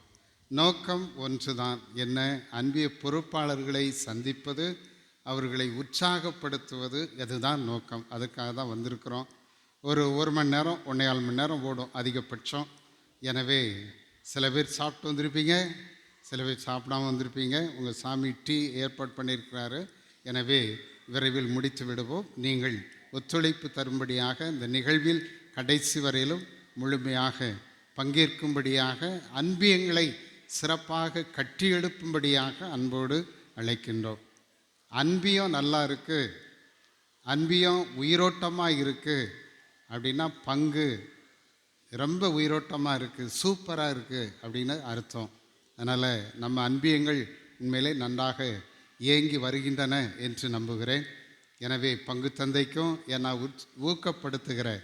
சொன்னார், பாருங்கள் ஃபாதர், இந்த பரிசு பொருள் பட்டியலெல்லாம் பாருங்கன்னாரு. கிட்டத்தட்ட 87,000 ரூபாய்க்கு நாங்கள் போட்டிகள் நடத்தி பரிசுகள் வாங்கி கொடுத்துருக்குறோம் அப்படின்னார். அதெல்லாம் பார்க்கும்போது ரொம்ப சிறப்பாக பங்கு இயங்கி கொண்டிருக்கிறது, உயிரோட்டமாக இருக்கிறது என்பதின் அடையாளம் அந்த ஒரு நிகழ்ச்சியே போதும். எனவே அன்பிய பொறுப்பாளர்கள் பங்கேற்க ஒத்துழைப்பு நல்கிட அன்போடு கேட்டுக்கொள்கின்றேன். மீண்டுமாக இறை மக்களாகி உங்கள் ஒவ்வொருவருக்கும் இன்றைக்கு அருமையான ஒரு விளக்கம், இன்றைக்கி ஒரு பைபிள் கிளாஸ் மாதிரி தான். இணை இயக்குனர் தந்தை வில்சன் அவர்கள் மிக அருமையாக தெளிவான விளக்கம், மறைவுரையை உங்களுக்கு வழங்கியிருக்கின்றார்கள். தொடர்ந்து அவர்களும் சில கருத்துக்களை நம்மோடு பகிர்ந்து கொள்ள இருக்கின்றார்கள். எனவே உங்கள் அனைவருக்கும், இறைமக்கள் ஒவ்வொருவருக்கும் மீண்டுமாக நன்றியை தெரிவித்துக் கொள்கின்றேன். மன்றாடுவோமாக. அன்பே உருவான இறைவாம் திருமகனின் கட்டளைப்படி அவருடைய நினைவாக திருப்பலியை நிறைவேற்றினோ என்று உம்மிடமிருந்து நாங்கள் பெற்றுக்கொண்ட கொடைகளுக்காக நன்றி செலுத்துகிறோம். இவற்றின் ஆற்றலால் கிறிஸ்துவை பின்பற்றி நாங்கள் உம்மையும் எம் சகோதர சகோதரிகளையும் அன்பு செய்து வாழ அருள் புரியும். எங்கள் ஆண்டவராகிய கிறிஸ்து வழியாக உம்மை மன்றாடுகின்றோம். ஆமென். ஆண்டவர் உங்களோடு இருப்பாராக. உம் ஆன்மாவோடும் இருப்பாராக. எல்லாம் வல்ல இறைவன் தந்தை மகன் தூயாவியா உங்கள் மீது இறங்கி உங்களுக்கு ஆசி வழங்குவாராக. ஆமென். இறை அருளை நிறைவாக பெற்று இயேசுவின் சாட்சிகளாக சென்று வாழுங்கள். திருப்பலி நிறைவேறிற்று. இறைவனுக்கு நன்றி.